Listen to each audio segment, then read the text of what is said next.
Punjabi radio USA ਸੁਣ ਰਹੇ ਸਾਰੇ ਸਰੋਤਿਆਂ ਨੂੰ ਪਿਆਰ ਸਤਿਕਾਰ ਸਹਿ ਨਿੱਘੀ ਜਿਹੀ ਸਤਿ ਸ੍ਰੀ ਅਕਾਲ। ਸਭ ਨੂੰ ਜੀ ਆਇਆਂ ਨੂੰ ਆਖਦੇ ਹਾਂ। ਸੋ ਤੇ ਪ੍ਰੋਗਰਾਮ ਅਪਡੇਟ ਇਮੀਗ੍ਰੇਸ਼ਨ ਲੈ ਕੇ ਹਾਜ਼ਰ ਹੋ ਚੁੱਕੇ ਹਾਂ। ਮੈਂ ਰਾਜਕਨਵੀਰ ਸਿੰਘ ਆਪਣੇ ਨਾਲ ਜੁੜ ਚੁੱਕੇ ਨੇ ਇਸ ਟਾਈਮ US ਇਮੀਗ੍ਰੇਸ਼ਨ ਦੇ ਅਟਾਰਨੀ ਜੇ ਟਿਰਕਿਆਣਾ ਜੀ। ਅਟਾਰਨੀ ਟਿਰਕਿਆਣਾ ਜੀ, ਜੀ ਆਇਆਂ ਨੂੰ ਸਵਾਗਤ ਹੈ। ਸਤਿ ਸ੍ਰੀ ਅਕਾਲ ਜੀ। ਸਤਿ ਸ੍ਰੀ ਅਕਾਲ ਜੀ ਸਾਰਿਆਂ ਨੂੰ। ਸਾਡੇ ਅੱਜ ਦੇ ਇਸ ਪ੍ਰੋਗਰਾਮ ਨੂੰ ਸਪਾਂਸਰ ਕਰਦੇ ਨੇ ਖਾਲਸਾ ਇੰਸ਼ੋਰੈਂਸ ਏਜੰਸੀ, ਜਿਨ੍ਹਾਂ ਦੇ ਕੋਲੋਂ ਹਰ ਇੱਕ ਤਰੀਕੇ ਦੇ ਇੰਸ਼ੋਰੈਂਸ ਕਰਵਾ ਸਕਦੇ ਹੋ। ਇੰਸ਼ੋਰੈਂਸ ਬਾਰੇ ਪਤਾ ਕਰਨ ਲਈ ਕਾਲ ਕਰ ਸਕਦੇ ਹੋ 408-272-2500 4082722500 ਦੇ ਉੱਤੇ। 1992 ਤੋਂ ਇੰਸ਼ੋਰੈਂਸ ਦੇ ਬਿਜ਼ਨਸ ਦੇ ਵਿੱਚ ਨੇ।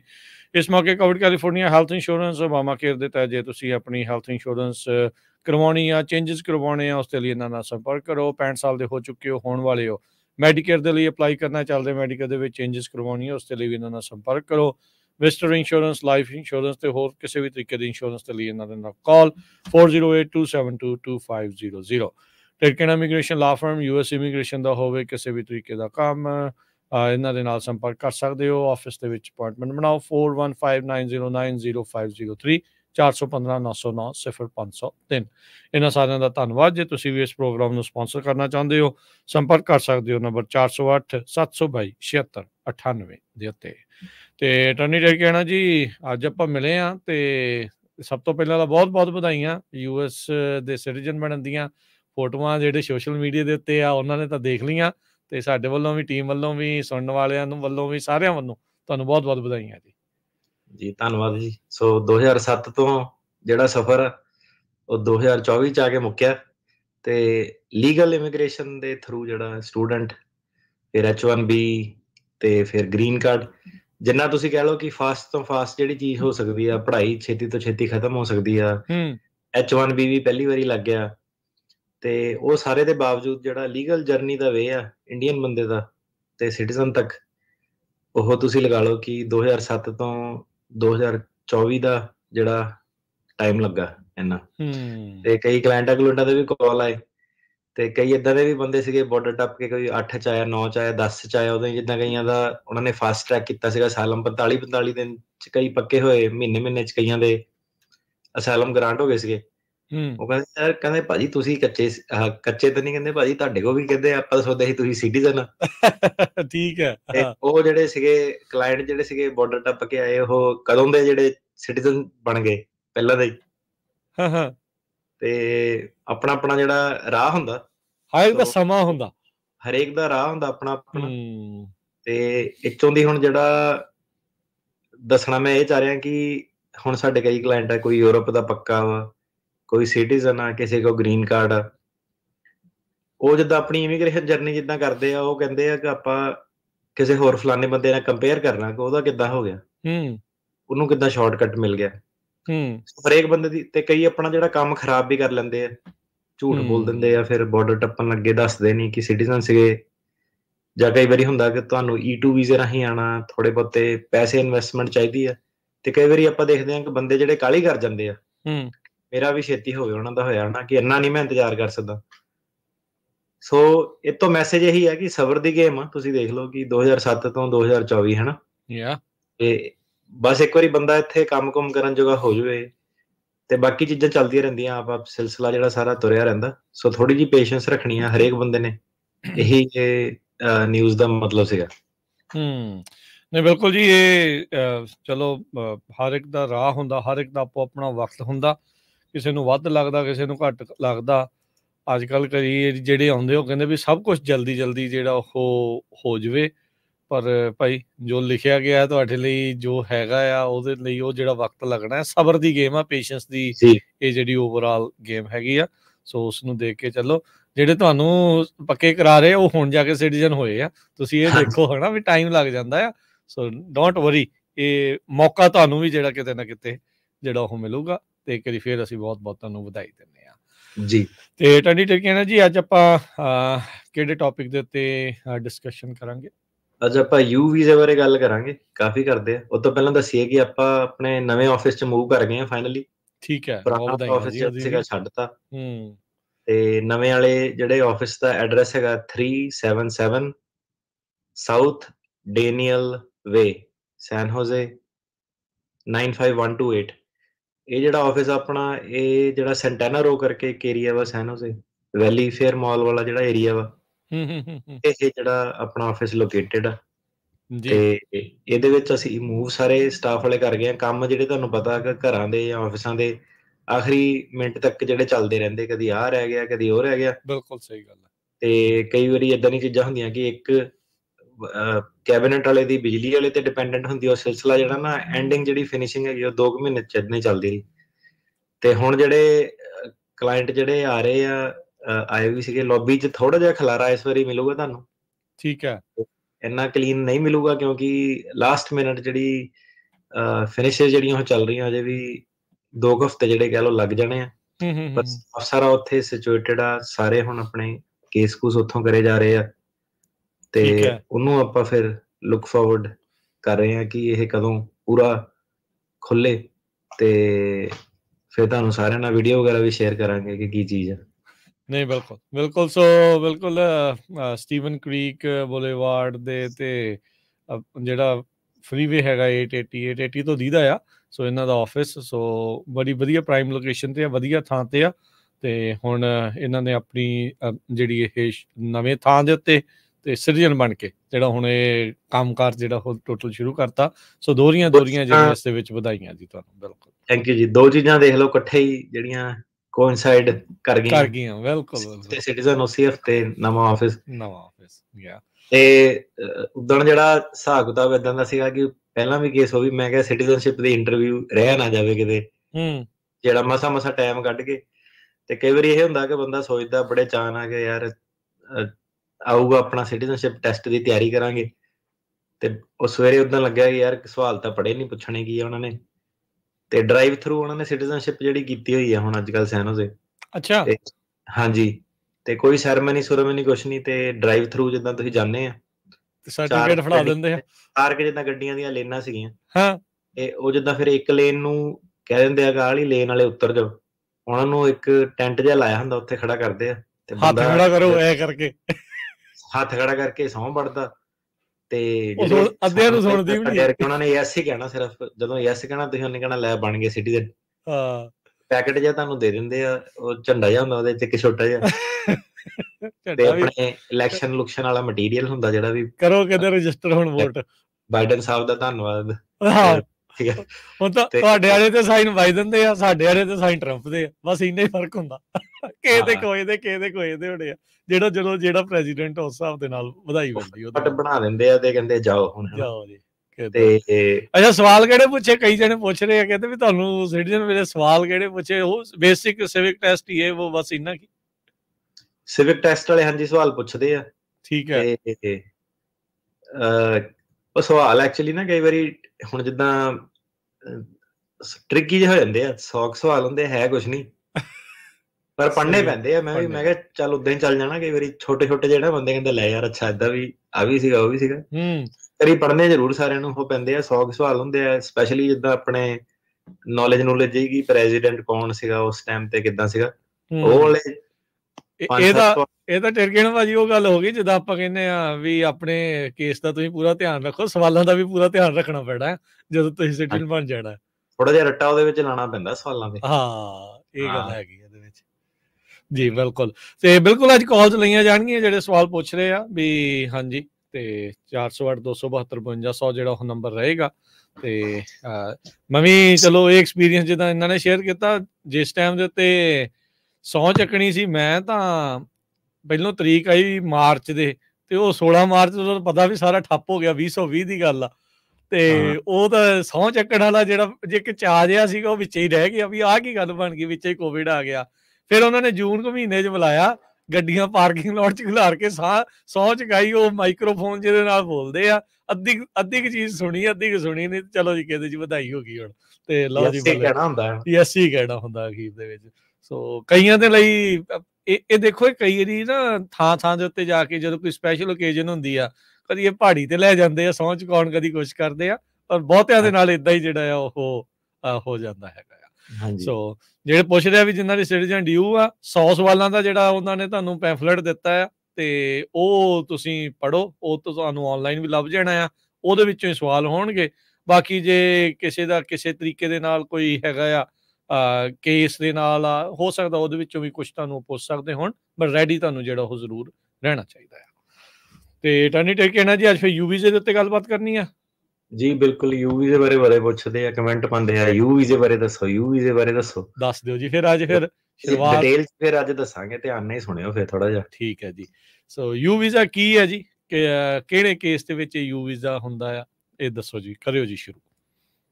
ਬਿਲਕੁਲ, ਜੇ ਮੋਟੇ ਤੌਰ ਤੇ ਗੱਲ ਕਰੀਏ ਤਾਂ ਜਿਹੜਾ ਬੰਦਾ ਇੱਕ ਕ੍ਰਿਮੀਨਲ ਐਕਟੀਵਿਟੀ ਦਾ ਵਿਟਨੈਸ ਹੁੰਦਾ ਜਾਂ ਵਿਕਟਮ ਹੁੰਦਾ, ਮਤਲਬ ਜਿਹਨਾਂ ਕੋਈ ਹਾਦਸਾ ਵਾਪਰਿਆ ਜਾਂ ਉਹ ਹਾਦਸੇ ਵੇਲੇ ਮੌਜੂਦ ਸੀਗਾ, ਉਹਨੂੰ ਯੂ ਵੀਜ਼ਾ ਜਿਹੜਾ ਮਿਲ ਸਕਦਾ। ਸੋ ਜਿਹੜਾ ਯੂ ਵੀਜ਼ਾ, ਇਹ ਸਨ 2000 ਦੇ ਵਿੱਚ ਇਹਨਾਂ ਨੇ ਇੱਕ ਕਾਨੂੰਨ ਪਾਸ ਕੀਤਾ ਸੀਗਾ, victim of trafficking and violence protection act. ਇਹ ਜਿਹੜਾ ਐਕਟ ਸੀਗਾ, ਇਹ ਬਣਿਆ ਤਾਂ ਕੋਈ ਹੋਰ ਚੀਜ਼ ਲਈ ਸੀਗਾ ਕਿ ਜਿਹੜੇ ਵਿਕਟਿਮ ਹੈਗੇ ਆ ਹਿਊਮਨ ਟ੍ਰੈਫਿਕਿੰਗ ਦੇ ਜਾਂ ਜਿਹਨਾਂ ਨਾਲ ਧੱਕਾ ਹੋਇਆ, ਉਹਨਾਂ ਦੇ ਲਈ ਇਹ ਬਣਿਆ ਸੀਗਾ। ਤੇ ਉਹਨਾਂ ਨੇ ਕਿਹਾ ਕਿ ਤੁਸੀਂ ਅੱਗੇ ਆਉਣਾ, ਵਧਣਾ, ਤੇ ਪੁਲਿਸ ਨੂੰ ਜਿਹੜੇ ਕ੍ਰਾਈਮ ਆ ਰਿਪੋਰਟ ਕਰਨੇ ਆ, ਕਿਉਂਕਿ ਇਹਨਾਂ ਦੀ ਸਟੱਡੀ ਸੀਗੀ ਕਿ ਲੋਕੀ ਡਰ ਜਾਂਦੇ ਸੀਗੇ ਇਮੀਗ੍ਰੇਸ਼ਨ ਕਰਕੇ। ਠੀਕ ਹੈ। ਉਹ ਕਹਿੰਦੇ ਹੈ ਕਿ ਪੰਗਾ ਕਿਤੇ ਵੱਧ ਨਾ ਜਾਵੇ, ਸਾਨੂੰ ਰਿਪੋਰਟ ਨਾ ਕਰ ਦੇਣ। ਤੇ ਜਿਹੜਾ ਐਕਟ ਸੀਗਾ ਉਹਨਾਂ ਨੇ ਬਣਾਇਆ ਕਿ ਤੁਹਾਨੂੰ ਜਿਹੜੀ ਪ੍ਰੋਟੈਕਸ਼ਨ ਉਹ ਦੇਣੀ ਹੈ। ਤੇ ਇਹ ਜਿਹੜਾ ਸੀਗਾ ਮੇਨ ਤਾਂ ਸੀਗਾ ਕਿ ਡੋਮੈਸਟਿਕ ਵਾਇਲੈਂਸ ਦੇ ਜਿਹੜੇ ਕ੍ਰਾਈਮ ਆ, ਹਸਬੈਂਡ ਵਾਈਫ ਦੇ ਵਿੱਚ, ਹਨਾ, ਸਪਾਊਸਸ ਪਾਰਟਨਰਸ ਦੇ ਵਿੱਚ ਜਿਹੜੇ ਕ੍ਰਾਈਮ ਆ, ਉਹਨਾਂ ਨੂੰ ਅੱਗੇ ਆ ਕੇ ਖੁੱਲ ਕੇ ਦੱਸਣ। ਤੇ ਇੱਕ ਜਿਹੜੇ ਵਰਕ ਪਲੇਸ ਤੇ ਜਿਹੜੇ ਕ੍ਰਾਈਮ ਆ, ਉੱਥੇ ਧੱਕਾ ਹੋ ਜਾਂਦਾ ਟ੍ਰੈਫਿਕਿੰਗ, ਉਹਦੇ ਵਿੱਚ ਜਿਹੜੇ ਉਹਨਾਂ ਨੂੰ ਪ੍ਰੋਟੈਕਸ਼ਨ ਦੇਣ ਲਈ ਇਹ ਜਿਹੜਾ ਕਾਨੂੰਨ ਪਾਸ ਕੀਤਾ ਸੀਗਾ। ਇਹਦੇ ਵਿੱਚੋਂ ਦੀ ਵਾਵਾ ਵਾਲਾ ਕਾਨੂੰਨ ਤੇ ਯੂ ਵੀਜ਼ੇ ਵਾਲਾ ਜਿਹੜਾ ਕਾਨੂੰਨ ਆ, ਉਹ ਨਿਕਲ ਕੇ ਫਿਰ ਜਿਹੜਾ ਸਾਹਮਣੇ ਆਇਆ ਉਹਦੇ ਬੇਸ ਦੇ ਉੱਤੇ। ਸੋ ਇਹਨੇ ਫਿਰ ਜਿਹੜੀ ਸ਼ੁਰੂਆਤ ਸੀ ਯੂ ਵੀਜ਼ੇ ਦੀ ਰੱਖੀ 2000 ਦੇ ਵਿੱਚ। ਤੇ ਇਹਦੇ ਵਿੱਚ ਜਿਹੜਾ ਯੂ ਵੀਜ਼ੇ ਦੇ ਵਿੱਚ 5 ਤਰ੍ਹਾਂ ਦੇ ਜਿਹੜੇ ਯੂ ਵੀਜ਼ੇ ਹੁੰਦੇ ਆ, ਉਹਨੂੰ U1, U2, U3, U4, U5 ਹਨਾ, ਯੂ ਵੀਜ਼ੇ ਦੇ ਕਰਕੇ। ਤੇ U1 ਵੀਜ਼ਾ ਜਿਹੜਾ ਹੁੰਦਾ, ਮੇਨ ਬੰਦੇ ਦਾ ਪ੍ਰਿੰਸੀਪਲ ਪਟੀਸ਼ਨਰ ਜਿਹੜਾ ਹੁੰਦਾ, ਜਿਹਨਾਂ ਧੱਕਾ ਹੋਇਆ ਹੁੰਦਾ ਤੇ ਜਿਹਨੇ ਪੁਲਿਸ ਦੇ ਨਾਲ ਕੋਆਪਰੇਸ਼ਨ ਕੀਤੀ ਹੁੰਦੀ ਹੈ। ਤੇ U2 ਵੀਜ਼ਾ ਜਿਹੜਾ ਹੁੰਦਾ, ਉਹਦੇ ਸਪਾਊਸ ਦਾ ਹੁੰਦਾ, ਜਿਹਨਾਂ ਨਾਲ ਲੀਗਲੀ ਵਿਆਹ ਉਹਨਾਂ ਦਾ ਹੋਇਆ ਸੀਗਾ। ਠੀਕ ਆ। ਉਹਦੇ ਲਈ U2। ਤੇ ਜਿਹੜੇ ਉਹਨਾਂ ਦੇ 21 ਸਾਲ ਤੋਂ ਥੱਲੇ ਜਿਹੜੇ ਜਵਾਕ ਆ, ਉਹਨਾਂ ਦੇ ਲਈ U3 ਵੀਜ਼ਾ। ਜਿਹੜਾ U4 ਤੇ U5 ਵੀਜ਼ਾ, ਇਹਨੂੰ ਜਿਹੜਾ ਧਿਆਨ ਨਾਲ ਸੁਣਿਆ, ਇਹ ਹੈਗਾ ਪੇਰੈਂਟ ਲਈ U4 ਤੇ U5 ਹੈਗਾ ਸਿਬਲਿੰਗ ਲਈ। ਠੀਕ ਹੈ। ਪਰ ਇਹ ਹਰੇਕ ਦਾ ਪੈਰੈਂਟ ਜਾਂ ਸਿਬਲਿੰਗ ਨਹੀਂ ਆ ਸਕਦਾ। ਓਕੇ। ਇਹ ਜਿਹੜੇ ਬੰਦੇ ਮਾਈਨਰ ਸੀਗੇ, 21 ਸਾਲ ਤੋਂ ਥੱਲੇ ਸੀਗੇ, ਜਿਹਨਾਂ ਨਾਲ ਧੱਕਾ ਹੋਇਆ, ਉਹ ਆਪਣੇ ਪੇਰੈਂਟ ਨੂੰ ਸਿਰਫ ਜਿਹੜਾ ਪਟੀਸ਼ਨ ਕਰ ਸਕਦੇ ਆ। ਜਿਹੜਾ ਅਡਲਟ ਬੰਦਾ, ਜਿੱਦਾਂ ਹੁਣ ਨਾਰਮਲੀ ਆਪਣੇ ਲੋਕ ਆ, ਉਹ ਵੱਡੀ ਉਮਰੇ ਆਉਂਦੇ ਆ, ਉਹ ਆਪਣੇ ਪੇਰੈਂਟ ਨੂੰ ਯੂ ਵੀਜ਼ੇ ਥੱਲੇ ਨਹੀਂ ਬੁਲਾ ਸਕਦੇ। ਜੇ ਕਿਸੇ ਮਾਈਨਰ ਦੇ ਨਾਲ ਧੱਕਾ ਹੋਇਆ, ਉਹ ਆਪਣੇ ਪੇਰੈਂਟ ਨੂੰ ਤੇ ਜਿਹੜੇ ਉਹਨਾਂ ਦੇ ਅਨਮੈਰਿਡ ਸਿਬਲਿੰਗ ਆ, ਉਹਨਾਂ ਨੂੰ ਬੁਲਾ ਸਕਦੇ ਆ।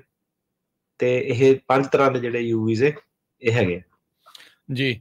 ਸੋ ਜਿੱਦਾਂ ਹੁਣ ਤੁਸੀਂ ਦੱਸਿਆ ਵੀ ਇਹ ਜਿਹੜੀ ਇੱਕ ਇਹਨਾਂ ਨੇ ਐਕਟ ਬਣਾਇਆ ਸੀਗਾ ਯੂ ਵੀਜ਼ਾ, ਉਹਦੇ ਵਿੱਚੋਂ ਇਹ ਨਿਕਲਿਆ ਆ ਵਿਕਟਮ ਆ ਜਾਂ ਉਹਨੇ ਵਿਟਨੈਸ ਜਿਹੜਾ ਉਹ ਕੀਤਾ ਆ।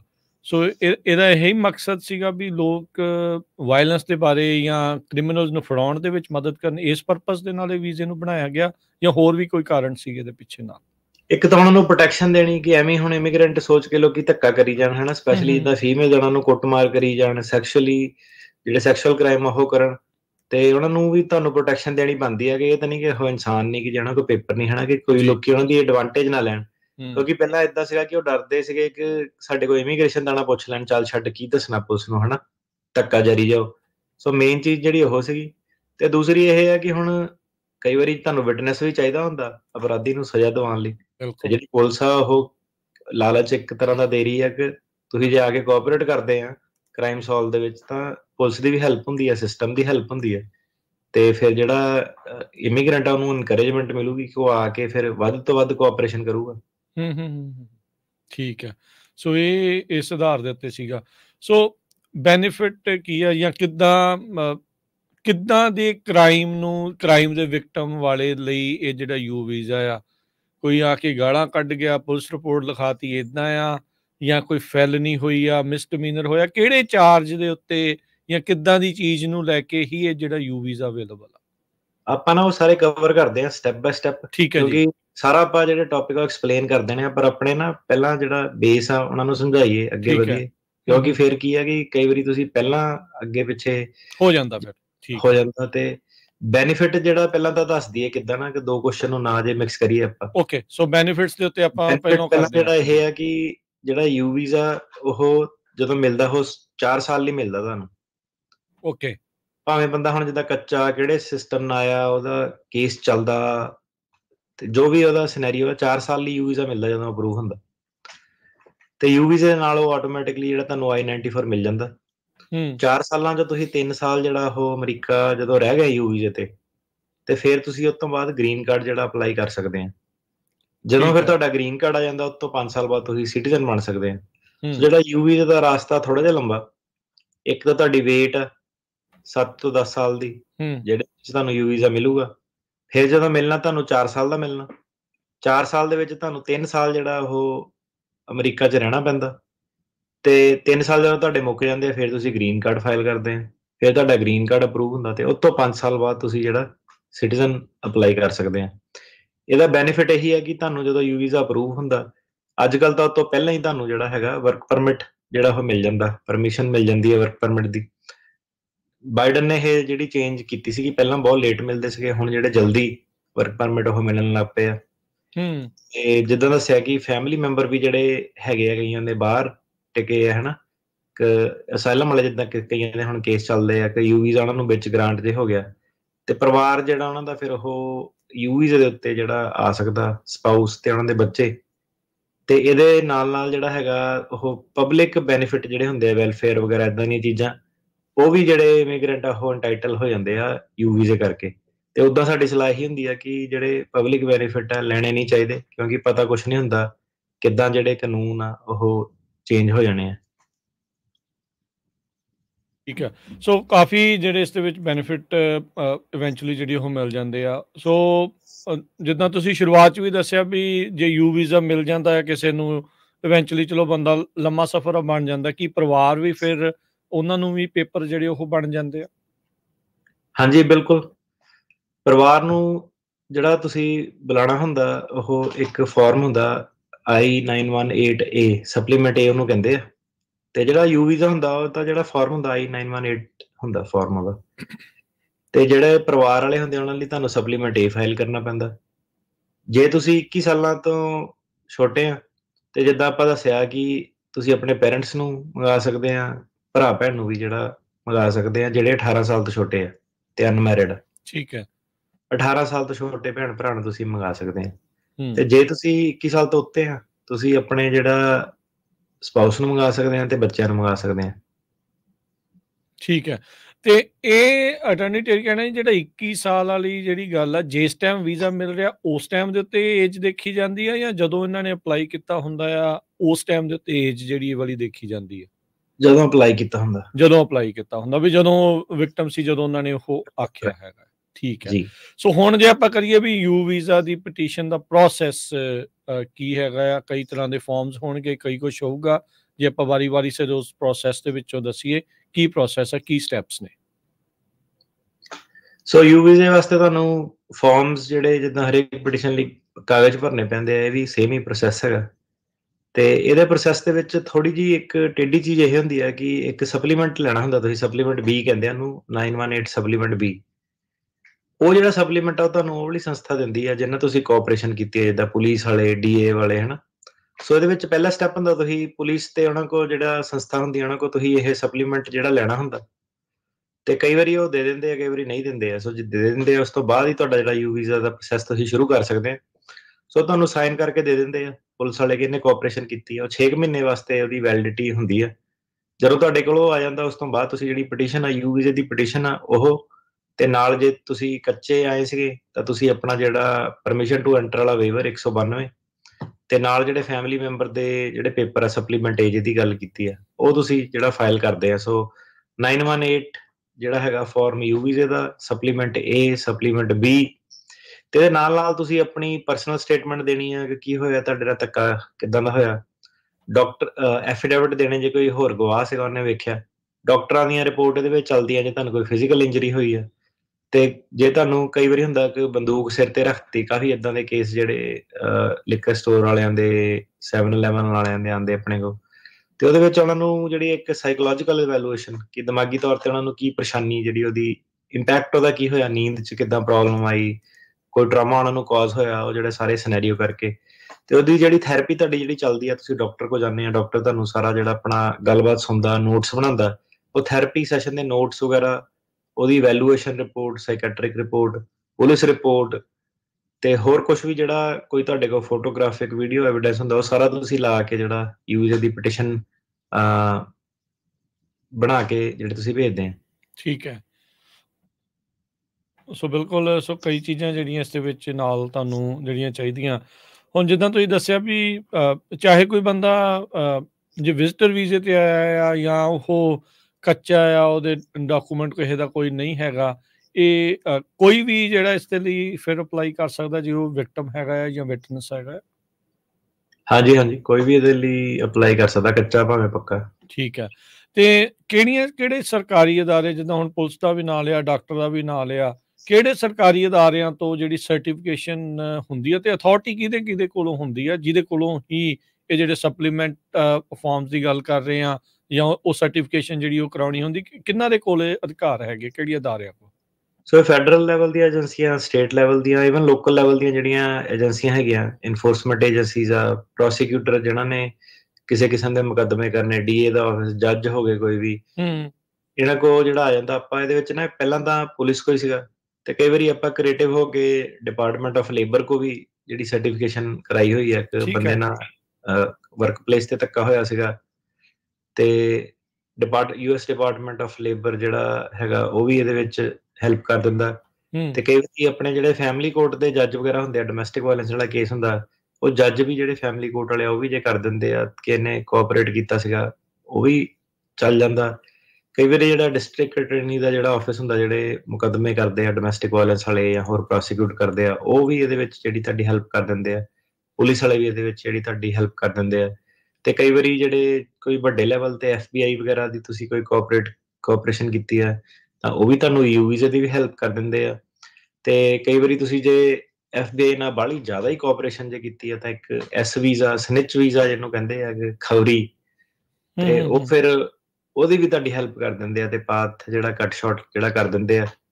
ਤੇ ਇਹਦੇ ਵਿੱਚ ਕਈ ਜਿਹੜੇ ਡਰੱਗ ਵਗੈਰਾ ਵਾਲੇ ਮਾਮਲੇ ਸਾਹਮਣੇ ਜਿਹੜੇ ਆਉਂਦੇ ਆ, ਤੇ ਕਈ ਵਾਰੀ ਹੁਣ ਕੀ ਹੁੰਦਾ, ਇੱਕ ਵਾਰੀ ਸਾਡਾ ਨਾ, ਹੁਣ ਤਾਂ ਚਿਰ ਹੋ ਗਿਆ ਉਹਨੂੰ, ਸਪੈਨਿਸ਼ ਇੱਕ ਕਲਾਇੰਟ ਸੀਗਾ। ਠੀਕ ਹੈ।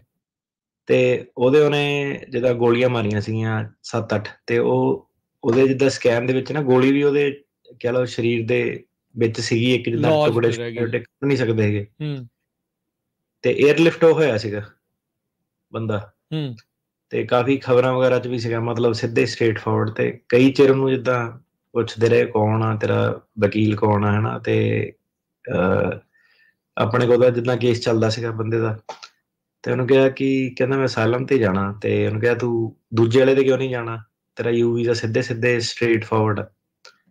ਤਾਂ ਉਹ ਕਹਿੰਦਾ ਮੈਨੂੰ ਕਹਿੰਦਾ ਬਚਾ ਨਹੀਂ ਸਕਦੇ ਇਹ ਅਮਰੀਕਾ ਵਾਲੇ। ਮੈਂ ਕਿਹਾ ਤੈਨੂੰ ਉਹ ਕਹਿੰਦੇ ਵਿਕਟਮ ਪ੍ਰੋਟੈਕਸ਼ਨ ਦੇ ਦੇਣੀ ਏਦਾਂ। ਕਹਿੰਦਾ ਕਿੰਨੀ ਦੇਰ ਕਹਿੰਦਾ ਦਊਗੇ? ਤੇ ਕਹਿੰਦਾ ਜਿਹੜਾ ਸੀਗੇ ਬੰਦੇ, ਉਹ ਕਹਿੰਦਾ ਮਾਫੀ ਵਾਲੇ ਸੀਗੇ, ਕਾਰਟੇਲ ਵਾਲੇ ਸੀਗੇ। ਅੱਛਾ।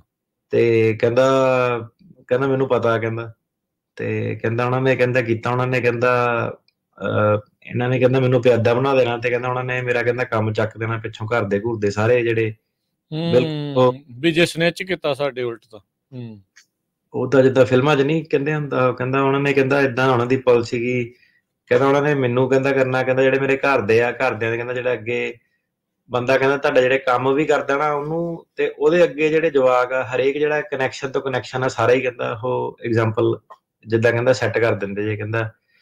ਤੇ ਇਧਰੋਂ ਜਿਹੜੇ ਅਮਰੀਕੀ ਸਰਕਾਰ ਵਾਲੇ ਸੀਗੇ, ਇਹਨਾਂ ਨੇ ਜ਼ੋਰ ਲਾਇਆ ਸੀਗਾ ਕਿ ਉਹਦੇ ਕੀ ਕੋਆਪਰੇਟ ਕਰੇ, ਪਤਾ ਲੱਗੇ।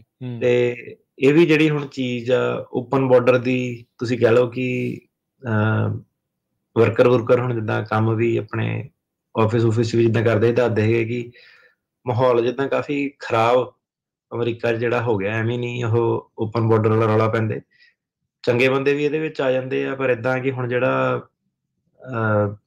ਆਰਗੇਨਾਈਜ਼ਡ ਜਿਹੜਾ ਕ੍ਰਾਈਮ ਆ, ਵਾਲੇ ਬੰਦੇ ਵੀ ਬਹੁਤ ਜ਼ਿਆਦਾ ਜਿਹੜੇ ਬਾਰਡਰ ਟੱਪ ਕੇ ਮੌਜਾਂ ਲੱਗੀਆਂ ਉਹਨਾਂ ਦੀਆਂ, ਮੌਜਾਂ ਲੱਗੀਆਂ, ਇਵਨ ਇਨਕਲੂਡਿੰਗ ਜਿਹੜੇ ਚੰਗੇ ਏਰੀਏ ਵੀ ਆ, ਸੈਨ ਹੋਜ਼ੇ ਵਗੈਰਾ, ਇਹਦੇ ਵਿੱਚ ਵੀ ਦੇਖੋ ਤਾਂ ਹੁਣ ਕਾਫੀ ਜਿਹੜਾ ਉਹ ਆ। ਹੁਣ ਇਹ ਤਾਂ ਵਕਤ ਹੀ ਦੱਸਦਾ ਕਿ ਕਿੱਦਾਂ ਮਾਹੌਲ ਟਿਕਿਆ ਰਹਿੰਦਾ, ਇਹ ਚੱਲਦਾ ਰਹਿੰਦਾ, ਹਨਾ।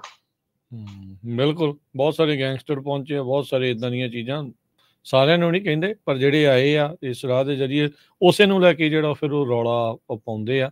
ਇਵੈਂਚੁਅਲੀ ਇਹਨਾਂ ਸਾਰੀਆਂ ਚੀਜ਼ਾਂ ਦਾ ਅਸਰ ਕਈ ਸਾਲਾਂ ਬਾਅਦ ਜਾ ਕੇ ਜਿਹੜਾ ਉਹ ਨਜ਼ਰ ਆਉਣਾ ਸ਼ੁਰੂ ਹੁੰਦਾ। ਤੁਸੀਂ ਲੈਟਰ ਦੀ ਗੱਲ ਕੀਤੀ ਸੀ ਵੀ ਜਿਨ੍ਹਾਂ ਤੋਂ ਇਹ ਸਰਟੀਫਾਈ ਕਰਾਉਣੀ ਅਥਾਰਟੀ ਆ, ਇਹ ਲੈਟਰ ਪ੍ਰੋਵਾਈਡ ਕਰਦੇ ਆ ਕਿ ਹਰ ਮਾਮਲੇ 'ਚ ਕਰ ਦਿੰਦੇ ਆ ਜਾਂ ਕਦੀ-ਕਦੀ ਨਹੀਂ ਵੀ ਕਰਦੇ, ਇਹ ਲੈਟਰ ਦਿੰਦੇ ਨਹੀਂ? ਕਈ ਵਾਰੀ ਉਹ ਨਹੀਂ ਵੀ ਕਰਦੇ, ਕਈ ਵਾਰੀ ਉਹ ਐਵੇਂ ਬੰਦੇ ਨੂੰ ਅਟਕਾ ਕੇ ਰੱਖਦੇ ਕਿ ਨਹੀਂ ਪਹਿਲਾਂ ਕ੍ਰਾਈਮ ਜਿਹੜਾ ਸੋਲਵ ਹੋ ਲੈਂਦੇ ਫੇਰ ਹੀ ਲੈਟਰ ਦੇਣੀ ਆ। ਠੀਕ ਹੈ। 3-4 ਸਾਲ ਬੰਦੇ ਤੇ ਕਢਾ ਦਿੰਦੇ ਆ, ਪਰ ਜਿਹੜਾ ਕਾਨੂੰਨ ਆ ਉਹਦੇ ਵਿੱਚ ਨਹੀਂ ਕਿਤੇ ਇਹ ਲਿਖਿਆ। ਉਹਦੇ ਵਿੱਚ ਲਿਖਿਆ ਕਿ ਜਦੋਂ ਕਿਸੇ ਨੇ ਕੋਆਪਰੇਟ ਕੀਤਾ ਕਿਸੇ ਵੀ ਸਟੇਜ ਇਨਵੈਸਟੀਗੇਸ਼ਨ 'ਚ, ਤੇ ਕਈ ਵਾਰੀ ਪੁਲਿਸ ਵਾਲੇ ਨਾਈਸ ਹੁੰਦੇ ਆ ਕਿ ਬੰਦੇ ਨਾਲ ਸਟੋਰ 'ਚ ਧੱਕਾ ਧੁੱਕਾ ਹੋਇਆ ਹੁੰਦਾ ਤੇ ਉਹ ਲੈਟਰ ਦੇ ਦਿੰਦੇ ਆ, ਰਾਈਟ ਵੇ ਦੇ ਦਿੰਦੇ ਆ ਕਈ। ਤੇ ਇਹਦੇ ਵਿੱਚ ਕੋਈ ਕਾਨੂੰਨ ਦੇ ਵਿੱਚ ਨਹੀਂ ਲਿਖਿਆ ਹੋਇਆ ਏਦਾਂ, ਪਰ ਕਾਨੂੰਨ 'ਚ ਇਹ ਜ਼ਰੂਰ ਲਿਖਿਆ ਕਿ ਜਿਹੜੀ ਇਨਵੈਸਟੀਗੇਸ਼ਨ ਆ ਉਹ ਪੂਰੀ ਕਰਨੀ ਆ, ਕੋਆਪਰੇਟ ਕਰਨਾ। ਕਈ ਵਾਰੀ ਕੀ ਹੁੰਦਾ ਕਿ ਹੁਣ ਸਾਨੂੰ ਕਈ ਵਾਰੀ ਫੋਨ ਆਉਂਦਾ ਕਿ ਮੈਂ ਉਦੋਂ ਇੰਡੀਆਨਾ ਸੀਗਾ ਤੇ ਮੈਨੂੰ ਉਹਨਾਂ ਨੇ ਕਾਲ ਕੀਤੀ, ਮੈਂ ਗਿਆ ਨਹੀਂ ਤੇ ਮੈਂ ਇੱਧਰ ਕੈਲੀਫੋਰਨੀਆ ਨੂੰ ਆ ਗਿਆ, ਮੇਰਾ ਯੂ ਵੀਜ਼ਾ ਹੋ ਸਕਦਾ? ਹੋਣਾ ਤਾਂ ਨਹੀਂ ਹੋ ਸਕਦਾ, ਕਿਉਂਕਿ ਜਿਹੜਾ ਮਕਸਦ ਸੀਗਾ ਇਹਦਾ ਸਾਰੇ ਦਾ ਉਹ ਇਹ ਸੀਗਾ ਕਿ ਪੁਲਿਸ ਦੇ ਨਾਲ ਕੋਆਪਰੇਟ ਤੁਸੀਂ ਜਿਹੜਾ ਉਹ ਕਰਨਾ ਇਨਵੈਸਟੀਗੇਸ਼ਨ ਦੇ ਵਿੱਚ। ਸੋ ਜੇ ਤੁਸੀਂ ਜਿਹੜਾ ਮੁਕੱਦਮਾ ਵਾ ਅਦਾਲਤ ਉਹਨੂੰ ਵਿੱਚ ਵਿਚਾਲੇ ਛੱਡ ਆਏ ਆ, ਤੁਸੀਂ ਡਰ ਗਏ ਆ, ਜਿੱਦਾਂ ਇਹਦੀ ਬੰਦੇ ਦੀ ਮੈਂ ਗੱਲ ਦੱਸੀ, ਤੇ ਤੁਸੀਂ ਕੋਆਪਰੇਟ ਨਹੀਂ ਕੀਤਾ ਕਿਸੇ ਕਾਰਨ, ਉਹਦੇ ਵਿੱਚ ਤੁਹਾਡਾ ਯੂ ਵੀਜ਼ਾ ਨਹੀਂ ਹੈਗਾ। ਸੋ ਯੂ ਵੀਜ਼ਾ ਇਸ ਗੱਲ ਦਾ ਨਹੀਂ ਹੈਗਾ ਸਿਰਫ ਕਿ ਤੁਹਾਡੇ ਨਾਲ ਧੱਕਾ ਹੋਇਆ, ਯੂ ਵੀਜ਼ਾ ਇਸ ਗੱਲ ਦਾ ਕਿ ਤੁਸੀਂ ਪੁਲਿਸ ਦੀ ਹੈਲਪ ਕੀਤੀ ਹੈ, ਤਾਂ ਯੂ ਵੀਜ਼ਾ ਜਿਹੜਾ ਉਹਨਾਂ ਨੇ ਮਿਲਣਾ ਤੁਹਾਨੂੰ। ਜੀ ਜੀ ਬਿਲਕੁਲ। ਤੇ ਹੈਲਪ ਜਦੋਂ ਆਪਾਂ ਕਹਿੰਦੇ ਆ ਵੀ ਹੈਲਪ ਕੀਤੀ ਆ, ਉਹਦਾ ਕੀ ਮਤਲਬ ਹੁੰਦਾ ਆ? ਵਟ ਕੰਸਟੀਟਿਊਟਸ ਹੈਲਪ? ਕਿਹੜੀ ਚੀਜ਼ ਕਿਤਿਆਂ ਮੰਨਿਆ ਜਾਂਦਾ ਵੀ ਤੁਸੀਂ ਵਾਕਿਆ ਨਾਲ ਅਥਾਰਟੀਜ਼ ਦੀ ਹੈਲਪ ਕੀਤੀ ਹੈ? ਓਬਵੀਅਸਲੀ ਬੰਦਾ ਫੜਾਉਣ ਦੇ ਵਿੱਚ ਤੁਸੀਂ ਹੈਲਪ ਕੀਤੀ ਹੈ, ਉਹਨੂੰ ਸਜ਼ਾ ਦਿਵਾਉਣ ਦੇ ਵਿੱਚ ਹੈਲਪ ਕੀਤੀ ਹੈ, ਉਹਦੇ ਉੱਤੇ ਕੇਸ ਚਲਾਉਣ ਦੇ ਵਿੱਚ ਹੈਲਪ ਕੀਤੀ ਹੈ, ਜਾਂ ਈਵਨ ਕਈ ਵਾਰੀ ਉਹ ਕਹਿੰਦੇ ਆ ਕਿ ਤੁਸੀਂ ਕ੍ਰਾਈਮ ਡਿਟੈਕਟ ਕਰਨ ਦੇ ਵਿੱਚ ਕਿਹਨੇ ਕੀਤਾ ਸੀਗਾ, ਕਿੱਦਾਂ ਕੀਤਾ ਸੀਗਾ, ਉਹਦੇ ਵਿੱਚ ਹੈਲਪ ਕੀਤੀ ਹੈ। ਤੇ ਹੈਲਪ ਨੂੰ ਉਹ ਕਹਿੰਦੇ ਆ ਕਿ ਨਾਰਮਲ ਤੌਰ ਤੇ ਹਨਾ ਕਿ ਤੁਸੀਂ ਪਹਿਲਾਂ ਪੁਲਿਸ ਨੂੰ ਕਾਲ ਕੀਤੀ ਕਿ ਨਹੀਂ ਕੀਤੀ, ਜਦੋਂ ਪੁਲਿਸ ਆਈ ਤੇ ਤੁਸੀਂ ਉਹਨਾਂ ਨਾਲ ਗੱਲਬਾਤ ਕੀਤੀ, ਉਹਨਾਂ ਨੂੰ ਖੁੱਲ ਕੇ ਦੱਸਿਆ ਸਾਰਾ ਕੁਝ ਕਿ ਨਹੀਂ ਦੱਸਿਆ, ਤੁਸੀਂ ਉਹਨਾਂ ਦੇ ਸਵਾਲ ਜਵਾਬ ਜਿਹੜੇ ਸੀਗੇ ਉਹ ਡਿਟੇਲ 'ਚ ਦਿੱਤੇ ਕਿ ਨਹੀਂ ਦਿੱਤੇ, ਉਹਨਾਂ ਨੂੰ ਤੁਸੀਂ ਆਪਣੇ ਜਿਹੜਾ ਫੋਟੋਆਂ ਵਗੈਰਾ ਲੈਣ ਦਿੱਤੀਆਂ ਕਿ ਨਹੀਂ ਦਿੱਤੀਆਂ, ਹਨਾ। ਤੇ ਕਈ ਵਾਰੀ ਏਦਾਂ ਹੁੰਦਾ ਕਿ ਬੰਦੇ ਵਿਚਾਰੇ ਕੰਮ ਕਰਦੇ ਰਹਿ ਜਾਂਦੇ ਆ, ਮਾਲਕ 7-11 ਦਾ ਕਹਿੰਦਾ ਮੈਂ ਵੀਡੀਓ ਨਹੀਂ ਦੇਣੀ, ਤੇ ਉਹ ਆਪਣੇ ਅੱਗੋਂ ਸਲਾਹ ਕਰਕੇ ਮੈਂ ਕਿਉਂ ਪੰਗੇ 'ਚ ਫਸਾਂ, ਹਨਾ। ਤੇ ਏਦਾਂ ਵੀ ਕਈ ਵਾਰੀ ਹੋਇਆ ਕਿ ਉਹ ਨਾ ਵੀਡੀਓ ਡਿਲੀਟ ਕਰ ਦਿੰਦੇ ਆ, ਪੰਜਾਬੀ ਲੋਕ ਖਾਸ ਕਰਕੇ, ਕਿ ਉਹ ਨਾ ਕਿਤੇ ਫਸ ਜਾਣ। ਤੇ ਵਰਕਰ ਵਿਚਾਰੇ ਨੂੰ ਜਿੱਦਾਂ ਵਿੱਚ ਵਿਚਾਲੇ ਹੀ ਲਟਕਦਾ ਰਹਿਣ ਦਿੰਦੇ ਆ, ਤੇ ਲੜਾਈ ਲੜੂਈ ਕਈ ਵਾਰੀ ਹੋ ਜਾਂਦੀ ਹੈ ਨਾ ਉਹਨਾਂ ਦੀ ਸਟੋਰ ਤੇ ਵਰਕਰ ਦੀ, ਤੇ ਕੋਈ ਵੀ ਮੰਨ ਲਓ ਕੋਈ ਹੁਣ ਹੋਮਲੈਸ ਬੰਦਾ ਜਾਂ ਰੋਬਰ ਬੰਦਾ, ਤੇ ਕਈ ਵਾਰੀ ਏਦਾਂ ਹੋਇਆ ਕਿ ਉਹਨਾਂ ਨੇ ਆਪਣੀ ਲਾਇਬਿਲਿਟੀ ਮੁਕੱਦਮਾ ਨਾ ਕਿਤੇ ਹੋ ਜਾਵੇ, ਏਦਾਂ ਨਾ ਹੋ ਜਾਵੇ, ਤੇ ਸਟੋਰ ਓਨਰ ਜਿਹੜੇ ਆ ਕੋਆਪਰੇਟ ਨਹੀਂ ਕਰਦੇ, ਹਨਾ। ਤੇ ਉਹ ਵਾਲੀਆਂ ਜਿਹੜੀਆਂ ਚੀਜ਼ਾਂ ਕਿ ਹੁਣ ਤੁਹਾਡੀ ਕੋਆਪਰੇਸ਼ਨ ਕਿੰਨੇ ਲੈਵਲ ਦੀ ਆ, ਤੁਸੀਂ ਪੁਲਿਸ ਨੂੰ ਫੋਟੋ ਲੈਣ ਦਿੱਤੀਆਂ, ਨਹੀਂ ਲੈਣ ਦਿੱਤੀਆਂ, ਪੁਲਿਸ ਦੀ ਹੈਲਪ ਕੀਤੀ ਕਿ ਕ੍ਰਾਈਮ ਕਿਹਨੇ ਕੀਤਾ ਜਾਂ ਨਹੀਂ ਕੀਤਾ, ਤੇ ਜਿਹੜਾ ਸਰਕਾਰੀ ਵਕੀਲ ਹੁੰਦਾ ਪ੍ਰੋਸੀਕਿਊਟਰ, ਉਹਨਾਂ ਨਾਲ ਗੱਲ ਕੀਤੀ ਕਿ ਨਹੀਂ ਕੀਤੀ, ਕੋਰਟ ਦੇ ਵਿੱਚ ਜਦੋਂ ਤੁਹਾਨੂੰ ਸੱਦਾ ਪੱਤਰ ਆਇਆ, ਟਾਈਮ ਦੱਸਿਆ ਉਹਨਾਂ ਨੇ, ਵਿਟਨੈਸ ਬਣ ਕੇ ਤੁਸੀਂ ਗਏ ਜਾਂ ਨਹੀਂ ਗਏ। ਸੋ ਇਹ ਸਾਰੀਆਂ ਜਿਹੜੀਆਂ ਚੀਜ਼ਾਂ ਵਾ ਇਹਨੂੰ ਹੈਲਪ ਕਹਿੰਦੇ ਆ, ਕਿਸੇ ਵੀ ਕਿਸਮ ਦੀ ਜਿਹੜੀ ਤੁਹਾਡੀ ਗਤੀਵਿਧੀ ਆ ਜਿਹਦੇ ਨਾਲ ਕਿ ਕ੍ਰਿਮੀਨਲ ਫੜਿਆ ਜਾਵੇ, ਉਹਨੂੰ ਸਜ਼ਾ ਮਿਲ ਜਾਵੇ। ਜੀ। ਤੇ ਕੀ ਕਹਿਣਾ ਜੀ ਟਨੀ ਜੀ ਵੀ ਇਹ ਵੀ ਹੁੰਦਾ ਆ ਵੀ ਕਈ ਵਾਰੀ ਬੰਦਾ ਟੈਸਟੀਫਾਈ ਨਹੀਂ ਕਰਦਾ, ਪਰ ਉਸ ਤੋਂ ਪਹਿਲਾਂ ਜਿਹੜਾ ਆ ਬਾਕੀ ਸਾਰੀਆਂ ਚੀਜ਼ਾਂ 'ਚ ਜਿਹੜਾ ਉਹ ਜਾਂਦਾ ਆ, ਇਹ ਇਨਫ ਹੁੰਦੀ ਹੈ ਚੀਜ਼ ਕਿ ਜਾਂ ਫਿਰ ਪੂਰੀ ਐਂਡ ਤੱਕ ਹੀ ਜਿਹੜਾ ਉਹ ਦੇਖਦੇ ਆ, ਜਾਂ ਕੁਛ ਹੈਲਪ ਕੀਤੀ ਕੁਛ ਨਹੀਂ ਕੀਤੀ, ਇਹ ਵੀ ਚੱਲ ਜਾਂਦਾ ਹੈ?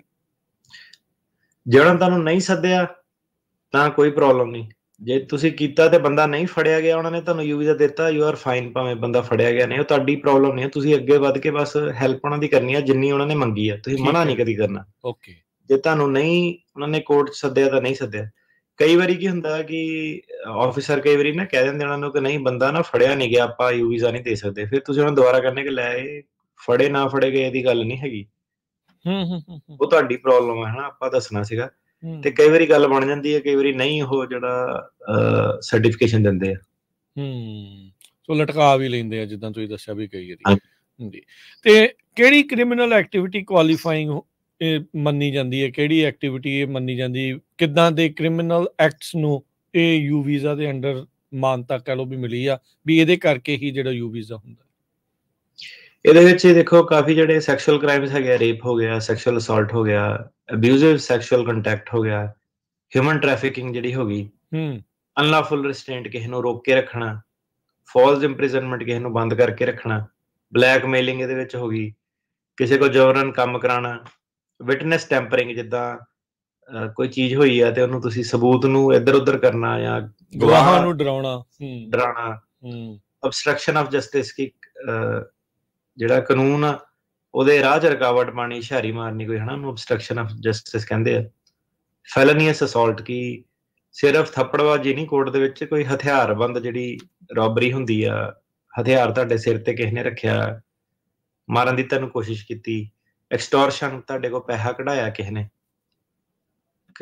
ਬਲੈਕਮੇਲਿੰਗ ਕੀਤੀ, ਐਕਸਟੋਰਸ਼ਨ ਡਰਾ ਕੇ ਤੁਹਾਨੂੰ ਪੈਸਾ ਕੀਤਾ, ਟਾਰਚਰ ਕੀਤਾ, ਇਨਸੈਸਟ ਕੀਤਾ, ਡੋਮੈਸਟਿਕ ਵਾਇਲੈਂਸ ਇਹਦੇ ਵਿੱਚ ਆ ਜਾਂਦੀ ਹੈ, ਕਿਡਨੈਪਿੰਗ ਆ ਜਾਂਦੀ, ਅਬਡਕਸ਼ਨ ਆ ਜਾਂਦੀ, ਪ੍ਰੋਸਟੀਟਿਊਸ਼ਨ ਜਿਹੜੀ ਫੋਰਸ ਪ੍ਰੋਸਟੀਟਿਊਸ਼ਨ ਉਹ ਆ ਜਾਂਦੀ ਹੈ, ਕਿਸੇ ਵੀ ਕਿਸਮ ਦੀ ਜਿਹੜੀ ਸੈਕਸ਼ੂਅਲ ਐਕਸਪਲੋਇਟੇਸ਼ਨ ਆ, ਉਹ ਕੋਈ ਵੀ ਜਿਹੜੇ ਰਿਲੇਟਡ ਕੰਮ ਆ, ਤੁਹਾਨੂੰ ਕਿਸੇ ਨੇ ਹੌਸਟੇਜ ਰੱਖਿਆ, ਤੇ ਇਦਾਂ ਦੇ ਜਿਹੜੇ ਕ੍ਰਾਈਮ ਇਹਦੇ ਵਿੱਚ, ਜਿਹੜੇ ਸੰਗੀਨ ਕ੍ਰਾਈਮ ਜਿਹੜੇ ਇਹਦੇ ਵਿੱਚ ਆਉਂਦੇ ਆ, ਤੇ ਸਿਰਫ ਮੂੰਹ ਜਵਾਨੀ ਜਿਹੜੀ ਧਮਕੀ ਦਿੱਤੀ ਆ ਜਾਂ ਥੱਪੜ ਮੁੱਕਾ ਮਾਰਿਆ, ਉਹਦਾ ਜਿਹੜਾ ਯੂ ਵੀਜ਼ਾ ਨਹੀਂ ਬਣਦਾ।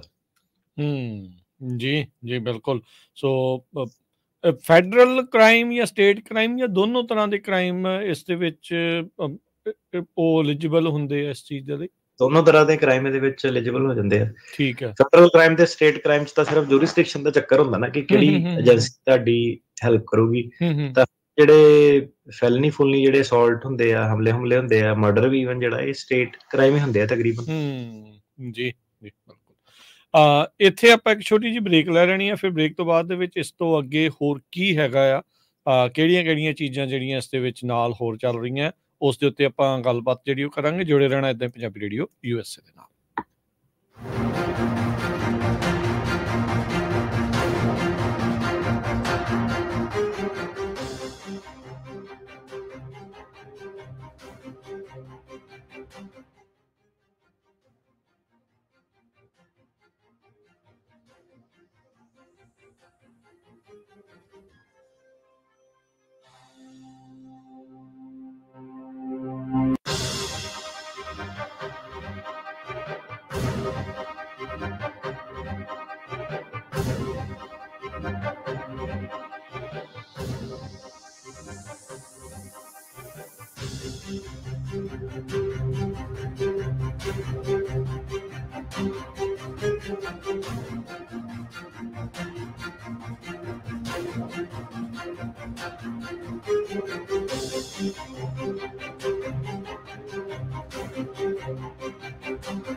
ਬ੍ਰੇਕ ਤੋਂ ਬਾਅਦ ਇੱਕ ਵਾਰੀ ਫਿਰ ਆਪ ਸਭ ਦਾ ਸਵਾਗਤ ਹੈ। ਸੋ ਤੇ ਪ੍ਰੋਗਰਾਮ ਚੱਲ ਰਿਹਾ ਜੀ ਅਪਡੇਟ ਇਮੀਗ੍ਰੇਸ਼ਨ। ਆਪਣੇ ਨਾਲ ਜੁੜੇ ਹੋਏ ਨੇ ਯੂਐਸ ਇਮੀਗ੍ਰੇਸ਼ਨ ਦੇ ਅਟਾਰਨੀ ਜੀ। ਜੀ ਆਇਆਂ ਨੂੰ ਇੱਕ ਵਾਰੀ ਫਿਰ ਸਵਾਗਤ ਹੈ। ਸਤਿ ਸ਼੍ਰੀ ਅਕਾਲ ਜੀ। ਸਤਿ ਸ਼੍ਰੀ ਅਕਾਲ ਜੀ। ਜੀ ਸੋ ਆਪਾਂ ਗੱਲਬਾਤ ਕਰ ਰਹੇ ਸੀਗੇ ਇਸ ਟਾਈਮ ਵੀ ਕਿਸ ਤਰੀਕੇ ਨਾਲ ਫੈਡਰਲ ਜਾਂ ਉਹ ਜਿਹੜੇ ਦੂਜੇ ਕ੍ਰਾਈਮਸ ਨੂੰ ਲੈ ਕੇ ਯੂ ਵੀਜ਼ਾ ਜਿਹੜਾ ਉਹ ਹੁੰਦਾ ਆ। ਸੋ ਹੁਣ ਆਪਾਂ ਦੱਸਿਆ ਵੀ ਕਿਹੜੀਆਂ ਕ੍ਰਿਮੀਨਲ ਐਕਟੀਵਿਟੀਜ਼ ਇਸ ਦੇ ਵਿੱਚ ਹੁੰਦਾ ਆ। ਸੋ ਕਿੱਦਾਂ ਦਾ ਫਿਰ ਇਨਸਾਨ ਜਿਹੜਾ ਹੈ ਅਪਲਾਈ ਕਰ ਸਕਦਾ ਹੈ ਯੂ ਵੀਜ਼ੇ ਦੇ ਲਈ? ਫਿਰ ਜੀ ਹਰ ਕੋਈ ਜਿਹੜਾ ਇਨਸਾਨ ਉਹ ਅਪਲਾਈ ਕਰ ਸਕਦਾ। ਇਹਦੇ ਵਿੱਚ ਨਹੀਂ ਮੈਟਰ ਕਰਦਾ ਕਿ ਕੱਚੇ ਆ ਤੁਸੀਂ ਪੱਕੇ ਆ। ਸੋ ਇਹਦੇ ਵਿੱਚ ਨਹੀਂ ਕੋਈ ਰੋਕ ਟੋਕ। ਤੇ ਕੀ ਅਕਸਰ ਆਪਣੇ ਕਈ ਜਣੇ ਜਿਹੜੇ ਸਵਾਲ ਪੁੱਛਦੇ ਰਹਿੰਦੇ ਆ ਵੀ ਜੇ ਇਹਦੇ ਥਰੂ ਆਪਾਂ ਜਾ ਰਹੇ ਆ ਬਾਹਰ ਜਾ ਸਕਦੇ ਆ, ਟਰੈਵਲ ਅਬਰੋਡ ਕਰ ਸਕਦੇ ਆ, ਦੁਬਾਰਾ ਯੂਐਸ ਦੇ ਵਿੱਚ ਐਂਟਰੀ ਹੋ ਸਕਦੀ ਹੈ ਵੀਜ਼ੇ ਦੀ ਅਪਰੂਵਲ ਤੋਂ ਬਾਅਦ? ਹਾਂਜੀ, ਵੀਜ਼ੇ ਦੇ ਅਪਰੂਵਲ ਤੋਂ ਬਾਅਦ ਹੋ ਸਕਦੀ ਹੈ। ਉਸ ਤੋਂ ਪਰ ਪਹਿਲਾਂ ਇਹਦੇ ਨਾਲ ਇਹ ਹੈ ਕਿ ਹੋਰ ਜਿਹੜੀਆਂ ਚੀਜ਼ਾਂ ਤੁਸੀਂ ਉਹ ਵੀ ਦੇਖਣੀਆਂ ਵਾ। ਕੋਈ ਹੋਰ ਟੈਕਨੀਕਲ 12 ਤਾਂ ਨਹੀਂ ਤੁਹਾਨੂੰ ਜਿਹੜੀਆਂ ਹੈਗੀਆਂ ਆਪਣੇ ਵਕੀਲ ਨਾਲ ਹੀ ਸਲਾਹ ਕਰਕੇ ਜਿਹੜਾ ਜਾਣਾ। ਏਦਾਂ ਨਹੀਂ। ਹਾਂ, ਜੇ ਸਟੈਂਡ ਅਲੋਨ ਯੂ ਵੀਜ਼ਾ ਉਹ ਡਿਫਰੈਂਟ ਆ, ਜੇ ਨਾਲ ਅਸਾਈਲਮ ਆ ਤੇ ਉਹ ਹੋਰ ਚੀਜ਼ ਬਣ ਜਾਂਦੀ ਹੈ ਫਿਰ। ਹਾਂਜੀ, ਕੇਸ ਕੂਸ ਜਿਹੜੇ ਬੰਦ ਕਰਾ ਕੇ ਆਪਣੇ ਸਾਰੇ ਹਨਾ ਵੇਵਰ ਵਗੈਰਾ ਲੈ ਕੇ ਫਿਰ। ਹਾਂਜੀ। ਠੀਕ ਆ। ਤੇ ਯੂ ਵੀਜ਼ੇ ਦੇ ਉੱਤੇ ਜਿਹਨੂੰ ਹੈਗਾ ਆ ਉਹਨੂੰ ਜਿੱਦਾਂ ਤੁਸੀਂ ਦੱਸਿਆ ਹੁਣ ਤਾਂ ਵੈਸੇ ਵਰਕ ਪਰਮਿਟ ਤੇਜ਼ ਆ, ਉਹ ਐਲੀਜੀਬਲ ਹੁੰਦਾ ਹੈ ਬੰਦਾ ਕੰਮ ਕਰਨ ਦੇ ਲਈ ਵਰਕ ਪਰਮਿਟ ਤੋਂ ਬਾਅਦ 'ਚ ਹੀ? ਹਾਂਜੀ, ਵਰਕ ਪਰਮਿਟ ਤੋਂ ਬਾਅਦ 'ਚ ਜਿਹੜਾ ਉਹ ਐਲੀਜੀਬਲ ਹੁੰਦਾ 2 ਸਾਲ ਲਾ ਦਿੰਦੇ ਆ ਜਿਹੜਾ ਵਰਕ ਪਰਮਿਟ ਉਹ ਦੇਣ ਲਈ। ਠੀਕ ਹੈ, ਠੀਕ ਹੈ। ਸੋ ਜਦੋਂ ਹੁਣ ਇਸ ਦੀ ਫਾਈਲ ਲਾਉਣੀ ਆ, ਕੀ ਇਨਕਲੂਡ ਕਰਨਾ ਆ ਆਪਣੇ ਇਸ ਐਪਲੀਕੇਸ਼ਨ ਦੇ ਵਿੱਚ? ਤੁਸੀਂ 2 ਕੇਸ ਦੱਸੇ ਸੀ ਵੀ ਜੇ 21 ਸਾਲ ਤੋਂ ਉੱਤੇ ਆ ਜਾਂ 21 ਸਾਲ ਤੋਂ ਥੱਲੇ ਆ। ਜੇ ਤੁਸੀਂ ਦੱਸੋ ਵੀ ਕਿਹੜੀ ਐਪਲੀਕੇਸ਼ਨ ਦੇ ਵਿੱਚ ਕੀ ਇਨਕਲੂਡ ਹੁੰਦਾ ਹੈ ਫਿਰ?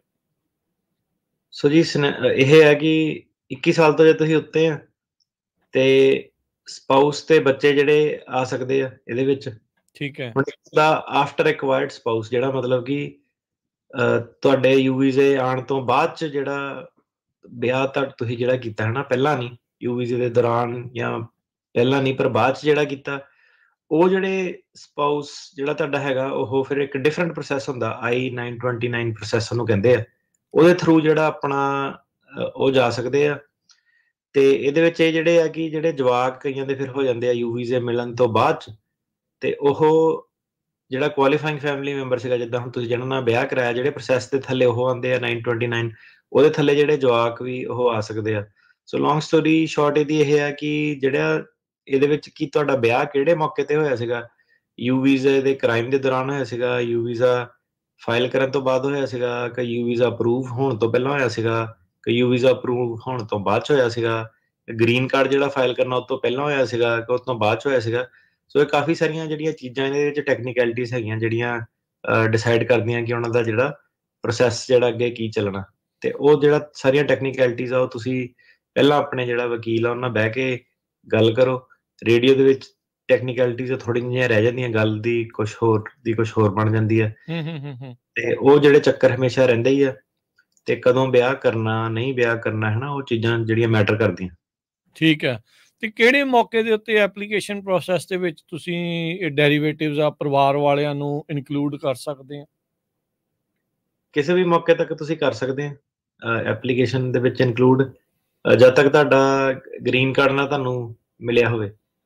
ਤੇ ਜਦੋਂ ਹੁਣ ਤੁਸੀਂ ਯੂ ਵੀਜ਼ਾ ਮੰਨ ਲਓ ਤੁਹਾਨੂੰ ਮਿਲ ਗਿਆ, ਤੁਹਾਡੇ ਸਪਾਊਸ ਜਾਂ ਬੱਚੇ ਇੰਡੀਆ ਹੈਗੇ ਆ, ਤੇ ਤੁਹਾਨੂੰ ਜਿਹਦਾ 4 ਸਾਲ ਦਾ ਮਿਲਿਆ ਤੇ ਉਹਦੇ ਜਿਹੜੇ ਤੁਹਾਡੇ ਡਿਪੈਂਡੈਂਟਸ ਆ ਉਹ ਵੀਜ਼ਾ ਲੈ ਕੇ ਉਰੇ ਆ ਸਕਦੇ ਆ ਅਮਰੀਕਾ।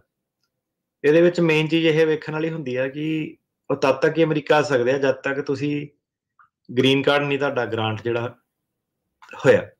ਸੋ ਤੁਸੀਂ ਉਹਨਾਂ ਦੀ ਫਿਰ ਵੇਟ ਕਰਨੀ ਆ, ਗ੍ਰੀਨ ਕਾਰਡ ਨਹੀਂ ਲੈਣਾ, ਤਾਂ ਕਿ ਉਹ ਐਜ਼ ਅ ਯੂ ਵੀਜ਼ਾ ਜਿਹੜਾ ਉਹਨਾਂ ਨੂੰ ਵੀ ਮਿਲ ਜਾਵੇ ਉੱਥੋਂ ਇੰਡੀਆ ਤੋਂ ਐਜ਼ ਅ ਤੁਹਾਡੇ ਡਿਪੈਂਡੈਂਟ, ਤੇ ਉਹ ਇੱਥੇ ਆ ਜਾਣ ਤੇ ਫਿਰ ਤੁਸੀਂ ਯੂ ਵੀਜ਼ਾ ਜਿਹੜਾ ਆਪਣਾ ਗ੍ਰੀਨ ਕਾਰਡ ਜਿਹੜਾ ਉਹ ਫਾਈਲ ਕਰੋ। ਤੇ ਉਹਨਾਂ ਨੂੰ ਆਪਣੀ ਜਿਹੜੀ ਰਿਕੁਆਇਰਮੈਂਟ ਆ ਉਹਨਾਂ ਨੂੰ ਵੀ ਆਪਣੇ ਲੈਵਲ ਤੇ ਮੀਟ ਕਰਨੀ ਪੈਂਦੀ ਹੈ। 3 ਸਾਲ ਉਹਨਾਂ ਨੂੰ ਵੀ ਰਹਿਣਾ ਪੈਣਾ। ਤੇ ਇੱਕ ਚੀਜ਼ ਜਿਹੜੀ ਕਈ ਲੋਕਾਂ ਨੂੰ ਨਹੀਂ ਪਤਾ ਉਹ ਇਹ ਹੈ ਕਿ ਜਿਹੜਾ ਯੂ ਵੀਜ਼ਾ ਜਿੱਦਾਂ 4 ਸਾਲ ਦਾ ਮਿਲਿਆ ਉਹਨੂੰ ਤੁਸੀਂ ਐਕਸਟੈਂਡ ਵੀ ਕਰ ਸਕਦੇ ਹੋ। 4 ਸਾਲ ਤੋਂ ਬਾਅਦ ਫਿਰ ਦੁਬਾਰਾ ਤੁਸੀਂ ਅੱਗੇ ਹੋਰ ਐਕਸਟੈਂਡ ਜਿਹੜੇ ਕਰ ਸਕਦੇ ਆ। ਤਾਂ ਕਰਕੇ ਜਿਹੜਾ ਇਹ ਸਟ੍ਰੈਟੇਜਾਈਜ਼ ਕਰਨਾ ਹੁੰਦਾ ਕਿ ਕਿਹੜੇ ਮੌਕੇ ਤੇ ਗ੍ਰੀਨ ਕਾਰਡ ਇਹਦੇ ਵਿੱਚ ਫਾਈਲ ਕਰਨਾ, ਤੁਹਾਡੇ ਮੈਰਿਟਲ ਸਟੇਟਸ ਨੂੰ ਲੈ ਕੇ ਜਿਹੜਾ ਧਿਆਨ ਲੈ ਕੇ ਦੇਖਣਾ ਹੁੰਦਾ। ਠੀਕ ਹੈ। ਤੇ ਜਦੋਂ ਐਕਸਟੈਂਡ ਕਰਾਉਂਦੇ ਆ ਉਹਦੇ ਲਈ ਕੀ ਸਾਰਾ ਕੁਛ ਮੁੜ ਤੋਂ ਦੁਬਾਰਾ ਹੁੰਦਾ ਆ ਜਾਂ ਉਸੇ ਦੀ ਸਿਰਫ ਇੱਕ ਐਕਸਟੈਂਸ਼ਨ ਦੀ ਹੀ ਇੱਕ ਵੱਖਰੀ ਈਜ਼ੀਲੀ ਮਿਲ ਜਾਂਦੀ ਹੈ ਐਕਸਟੈਂਸ਼ਨ ਇਹਦੀ? ਨਹੀਂ, ਉਹ ਤਾਂ ਈਜ਼ੀਲੀ ਮਿਲ ਜਾਂਦੀ ਹੈ ਐਕਸਟੈਂਸ਼ਨ, ਉਹ ਸਾਰਾ ਪ੍ਰੋਸੈਸ ਨਹੀਂ ਕਰਨਾ ਪੈਂਦਾ, ਬਸ ਐਕਸਟੈਂਸ਼ਨ ਐਪਲੀਕੇਸ਼ਨ ਜਿਹੜੀ ਉਹ ਫਾਈਲ ਕਰਨੀ ਪੈਂਦੀ ਹੈ। ਠੀਕ ਹੈ। ਹੁਣ ਜਿੱਦਾਂ ਤੁਸੀਂ ਦੱਸਿਆ ਵੀ ਜੇ ਕਿਸੇ ਦਾ ਵਿਆਹ ਬਾਅਦ ਦੇ ਵਿੱਚ ਹੁੰਦਾ ਆ, ਯੂ ਵੀਜ਼ੇ ਦਾ ਇੱਕ ਡਿਫਰੈਂਟ ਪ੍ਰੋਸੈਸ ਦੱਸਿਆ, ਉਹ ਕੀ ਪ੍ਰੋਸੈਸ ਹੈਗਾ ਹੈ? ਸੋ ਕਈ ਵਾਰੀ ਏਦਾਂ ਮੁੰਡਿਆਂ ਨੂੰ ਉਰੇ ਯੂ ਵੀਜ਼ਾ ਮਿਲ ਜਾਂਦਾ, ਵਿਆਹ ਨਹੀਂ ਉਹਨਾਂ ਨੇ ਕਰਾਇਆ ਹੁੰਦਾ, ਤੇ ਫਿਰ ਉਹਨਾਂ ਦਾ ਨਾ ਜਿਹੜਾ ਪ੍ਰੋਸੈਸ ਹੁੰਦਾ ਉਹ I-929 ਪ੍ਰੋਸੈਸ ਜਿਹੜਾ ਉਹਨੂੰ ਉਹ ਜਿਹੜਾ ਫੋਲੋ ਕਰਨਾ ਪੈਂਦਾ। ਤੇ ਇਹ ਜਿਹੜਾ ਕਈ ਵਾਰੀ ਬੰਦਾ ਫਾਈਲ ਇਹਦਾ ਹੁਣ ਮੁੱਖ ਰਿਕੁਆਇਰਮੈਂਟ ਇਹਦੀ ਇਹ ਹੈ ਕਿ ਜਿਹੜਾ 485 ਜਿਹੜਾ ਸਟੇਟਸ ਹੈਗਾ, ਜਦੋਂ ਆਪਣਾ ਬੰਦਾ 3 ਸਾਲ ਲੈ ਲੈਂਦਾ 485 ਫਾਈਲ ਕਰਦਾ, ਉਹ ਤੁਹਾਡਾ ਪੈਂਡਿੰਗ ਜਿਹੜਾ ਹੋਣਾ ਚਾਹੀਦਾ। ਤੇ ਤੁਹਾਨੂੰ ਜਿਹੜੀ ਐਕਸਟ੍ਰੀਮ ਹਾਰਡਸ਼ਿਪ ਜਿਹੜੀ ਹੈਗੀ ਆ ਉਹ ਅਪਰੂਵ ਉਹ ਤੁਹਾਨੂੰ ਸਟੈਬਲਿਸ਼ ਕਰਨੀ ਪੈਂਦੀ ਹੈ ਕਿ ਤੁਹਾਡੇ ਨਾਲ ਔਖਾ ਹੋ ਜਾਣਾ ਜੇ ਤੁਹਾਨੂੰ ਆਪਸ ਜਿਹੜਾ ਫੈਮਿਲੀ ਯੂਨਿਟੀ ਕਰਕੇ ਜੁੜਨ ਨਾ ਦਿੱਤਾ। ਓਕੇ, ਠੀਕ ਹੈ। ਹਾਂਜੀ, ਸੋ ਇਹ ਜਿਹੜੀਆਂ ਦੋ ਇਹਦੇ ਵਿੱਚ ਥੋੜਾ ਜਿਹਾ ਨਾ ਪੇਪਰ ਵਰਕ ਵੱਧ ਜਾਂਦਾ ਕਿ ਤੁਹਾਨੂੰ ਜਿਹੜੀ ਐਕਸਟ੍ਰੀਮ ਹਾਰਡਸ਼ਿਪ ਜਿਹੜੀ ਹੈਗੀ ਆ ਉਹ ਤੁਹਾਨੂੰ ਪ੍ਰੂਵ ਕਰਨੀ ਪੈਂਦੀ ਹੈ।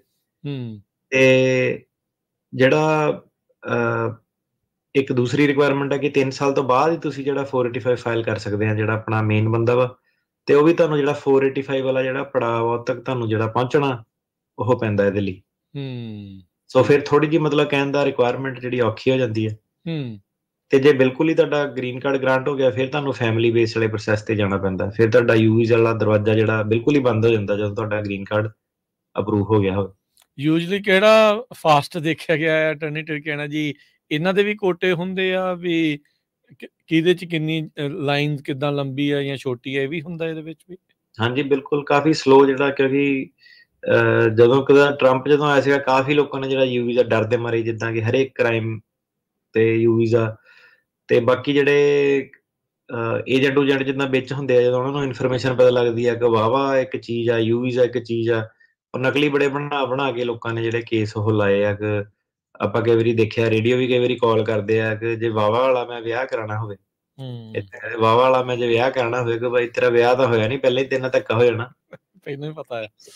ਹਾਂ, ਤੇ ਕਈ ਏਦਾਂ ਦੇ ਆਪਣੇ ਨਿਊਯਾਰਕ ਵਕੀਲ ਵਕੂਲ ਵੀ ਪੈਕੇਜ ਪੂਕੇਜ ਜੇ ਬਣਾਈ ਫਿਰਦੇ ਆ ਕਿ ਜੇ ਕੇਸ ਫੇਲ ਹੋ ਗਿਆ ਤੇ ਵਾਹਵਾ ਵਾਲਾ ਆਪਣਾ ਗ੍ਰੀਨ ਕਾਰਡ ਲੈ ਲਓ, ਵਾਹਵਾ ਵਾਲਾ। ਤੇ ਉਹ ਕਈ ਵਾਰੀ ਏਦਾਂ ਕਿ ਬੰਦਾ ਸਤਿਆਨਾਸ਼ ਮਾਰ ਦਿੰਦਾ, ਜਿਹੜਾ ਇੱਕ ਚੰਗਾ ਲਾਅ ਵੀ ਪ੍ਰੋਟੈਕਟ ਕਰਨ ਲਈ ਵੀ ਵਿਕਟਿਮ ਵਾਲਾ ਵੀ ਹੈਗਾ। ਕਿ ਜਦੋਂ ਏਦਾਂ ਦੀ ਫਰਾਡ ਫਾਈਟ ਕਿ ਗਲੀ 'ਚ ਮੈਨੂੰ ਕੋਈ ਕੁੱਟ ਗਿਆ, ਉਹਦਾ ਯੂ ਵੀਜ਼ਾ ਅਗਰ ਨਕਲੀ ਪੈਸੇ ਦੇ ਕੇ ਕਟਾ ਦਿੱਤਾ, ਏਦਾਂ ਦੇ ਜਿਹੜੇ ਫਰਾਡ ਕੇਸ ਬਹੁਤ ਲੋਕਾਂ ਨੇ ਜਿਹੜੇ ਫਾਈਲ ਕੀਤੇ ਆ, ਤਾਂ ਕਰਕੇ ਜਿਹੜਾ ਇਮੀਗ੍ਰੇਸ਼ਨ ਆ ਉਹਨਾਂ ਦਾ ਵੀ ਵਰਕਲੋਡ ਵਧਿਆ ਤੇ ਕੰਮ ਉਹਨਾਂ ਦਾ ਜਿਹੜਾ ਔਖਾ ਉਹ ਹੋਇਆ। ਤੇ ਝੂਠੇ ਵਾਵਾ ਦੇ ਕੇਸ, ਝੂਠੇ ਡੋਮੈਸਟਿਕ ਵਾਇਲੈਂਸ ਦੇ ਕੇਸ, ਏਦਾਂ ਦੇ ਬੜੇ ਜਿਹੜੇ ਫਾਈਲਿੰਗਸ ਬਹੁਤ ਜ਼ਿਆਦਾ ਜਿਹੜੀਆਂ ਹੈਗੀਆਂ, ਤੇ ਉਹਨਾਂ ਦੇ ਕਰਕੇ ਜਿਹੜਾ ਹੁਣ ਤਾਂ ਕਰਕੇ ਜਿਹੜਾ 7-8 ਸਾਲ ਦੀ ਜਿਹੜੀ ਵੇਟ ਯੂ ਵੀਜ਼ਾ ਚੱਲ ਰਹੀ ਹੈ। ਰੀਸੈਂਟਲੀ ਇੱਕ ਖਬਰ ਸੀਗੀ ਈਸਟ ਵਾਲੇ ਪਾਸੋਂ, ਇੱਕ ਪੰਜਾਬੀ ਤੇ ਗੁਜਰਾਤੀ ਸੀਗੇ, 2 ਜਾਣੇ, ਤੇ ਉਹਨਾਂ ਨੇ ਬਹੁਤ ਸਾਰੇ ਯੂ ਵੀਜ਼ੇ ਵਾਲੇ ਨਕਲੀ ਵਾਲੇ ਕਰਾਏ ਸੀਗੇ, ਉਹ ਹੁਣ ਅੰਦਰ ਹੋਏ ਆ। ਸੋ ਇਹ ਇਦਾਂ ਵੀ ਜਿਹੜਾ ਉਹ ਹੋ ਜਾਂਦਾ।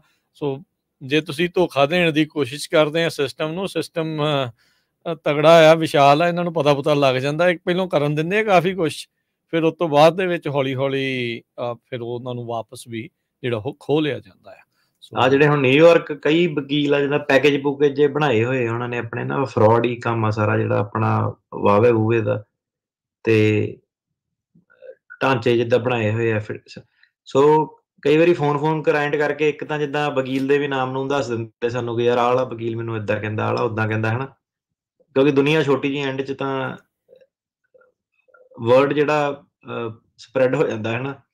ਤੇ ਨਾਲ ਜਿਹੜੀ ਭੀੜ ਹੁੰਦੀ ਆ ਉਹ ਵੀ ਕਿਸੇ ਦੀ ਸਗੀ ਨਹੀਂ ਹੁੰਦੀ। ਕਿਸੇ ਦਾ ਕੰਮ ਖਰਾਬ ਹੋ ਗਿਆ ਇੱਕ ਬੰਦੇ ਦਾ, ਉਹਨੇ ਭਾਨੀ ਲਾ ਦੇਣੀ ਕਿ ਆਹ ਵਕੀਲ ਨੇ ਏਦਾਂ ਕੀਤਾ। ਸੋ ਜਦੋਂ ਤੁਸੀਂ ਏਦਾਂ ਦੇ ਚੈਨਲਾਂ ਤੋਂ ਜਾਂਦੇ ਆ ਨਾ, ਅਨਐਥੀਕਲ ਕੰਮ ਜਦੋਂ ਤੁਸੀਂ ਕਰਦੇ ਆ, ਸ਼ਾਰਟ ਰਨ ਦੇ ਵਿੱਚ ਤੁਹਾਨੂੰ ਬਹੁਤ ਲੱਗਣਾ ਕਿ ਯਾਰ ਅੱਛਾ ਇਹ ਵਾਲਾ ਵਕੀਲ ਵਧੀਆ ਹੈ, ਤਾਂ ਸਿੱਧੇ ਮੇਰੇ ਪੇਪਰ ਹੀ ਬਣਾਤੇ ਜਾਂ ਉਹ। ਪਰ ਅਲਟੀਮੇਟਲੀ ਜਦੋਂ ਤੁਸੀਂ, ਤੁਹਾਡਾ ਰਿਸਕ ਇਹ ਹੁੰਦਾ ਵਾ 10 ਸਾਲ ਬਾਅਦ ਵੀ ਜਦੋਂ ਵਕੀਲ ਦਾ ਭਾਂਡਾ ਫੁੱਟਦਾ ਵਾ, ਤਾਂ ਉਹ ਸਾਰੇ ਹੀ ਫਿਰ ਜਿਹੜੇ ਬੈਕ ਟੂ ਬੈਕ ਆ ਨਾ, ਜਿੰਨੇ ਵੀ ਹੋਏ ਆ ਉਹ ਆਫਿਸ ਚੋਂ ਕੇਸ ਜਿਹੜੇ ਨਿਕਲੇ ਹੁੰਦੇ ਆ, ਸਾਰੇ ਜਿਹੜੇ ਆਫਿਸ ਆ ਖੋਲਦੇ ਆ। ਆਪਣੇ ਸਾਲਮ ਵਾਲੇ ਵੀ ਜਿਹੜੇ ਏਦਾਂ ਹੀ ਆ ਕਿ 1980 ਦੇ ਵੀ ਕੇਸ ਜਿਹੜੇ ਕਈ ਵਕੀਲਾਂ ਦੇ ਖੋਲੇ ਆ, ਤੇ ਅੱਜ ਦੀ ਡੇਟ 'ਚ ਆਪਣੇ ਆਫਿਸ 'ਚ ਏਦਾਂ ਵੀ ਕਈ ਜਿਹੜੇ ਕੇਸ ਸੀਗੇ ਪੁਰਾਣੇ ਕਿ ਸਾਰੇ ਹੀ 8-10 ਹਜ਼ਾਰ ਜਿੱਦਾਂ ਬੰਦੇ ਦੇ ਵਕੀਲ ਦੇ ਉਹਨਾਂ ਨੇ ਪੁਰਾਣੇ ਕੇਸ ਜਿਹੜੇ ਖੋਲ੍ਹਤੇ ਸੀਗੇ। ਸੋ ਜਦੋਂ ਤੁਹਾਨੂੰ ਪਤਾ ਨਾ ਕਿ ਏਦਾਂ ਦਾ ਕੰਮ-ਕੁੰਮ ਹੋ ਰਿਹਾ ਕਿਸੇ ਦਫ਼ਤਰ ਦੇ ਵਿੱਚ ਤੇ ਤੁਹਾਨੂੰ ਬਚਣਾ ਚਾਹੀਦਾ ਉਸ ਚੀਜ਼ ਤੋਂ, ਤੇ ਆਹ ਜਿਹੜੇ ਵਾਹ-ਵਾਹ-ਵੂ ਵਾਲੇ ਆ ਨਾ, ਇਹਦੇ ਵਿੱਚ ਪੈਣਾ ਨਹੀਂ ਚਾਹੀਦਾ ਕਿਉਂਕਿ ਜਦੋਂ ਇਨਵੈਸਟੀਗੇਸ਼ਨ ਹੁੰਦੀ ਆ, ਤਕੜੀ ਇਨਵੈਸਟੀਗੇਸ਼ਨ ਹੁੰਦੀ ਆ, ਹੁੰਦੀ ਵੀ ਅਮਰੀਕਾ ਵਾਲੇ ਕਰਦੇ ਇਸ ਹਿਸਾਬ ਨਾਲ ਕਿ ਜਿਹੜਾ ਏਦਾਂ ਦੇ ਪੁੱਠੇ ਕੰਮ ਕਰਦੇ ਆ ਵਕੀਲ, ਉਹਨੂੰ ਵੀ ਪਤਾ ਨਹੀਂ ਲੱਗਣਾ ਕਿ ਕਦੋਂ FBI ਆ ਗਈ, ਕਦੋਂ ਬੰਦਿਆਂ ਨੇ ਉਹਨਾਂ ਨੂੰ ਵਾਇਰ ਟੇਪ ਕਰ ਲਿਆ, ਕਦੋਂ ਉਹਨਾਂ ਦੀ ਇਨਫੋਰਮੇਸ਼ਨ ਜਿਹੜੀ ਸੁਣ ਲਈ। ਤੇ ਬਾਅਦ 'ਚ ਫਿਰ ਇਹੀ ਕਹਿੰਦੇ ਹੁੰਦੇ ਕਿ ਯਾਰ ਮੈਨੂੰ ਤਾਂ ਪਤਾ ਨਹੀਂ ਸੀ, ਮੈਂ ਤਾਂ ਐਵੇਂ ਹੀ ਪੇਲਿਆ ਗਿਆ, ਹਨਾ। ਤੇ ਜਿਹੜੇ ਬੰਦੇ ਆ ਨਾ ਕੋ ਥੋੜਾ ਜਿਹਾ ਬਚੋ, ਕਿਉਂਕਿ ਜੇ ਇਨਫੋਰਮੇਸ਼ਨ ਹੁਣ ਕਈ ਵਾਰੀ ਉਹ ਕਹੀਦਾ ਕਿ ਯਾਰ ਮੈਂ ਵਕੀਲ ਦਾ ਨਾਂ ਨਹੀਂ ਦੱਸਣਾ, ਤਾਂ ਟਿਕਟੋਕ ਤੇ ਜਨਤਾ ਨੇ ਨਾਂ ਟਾਈਪ ਕੀਤਾ ਹੁੰਦਾ ਕਿ ਸਾਨੂੰ ਭਾਜੀ ਪਤਾ ਕਿਹੜਾ ਵਾਲਾ ਵਾ।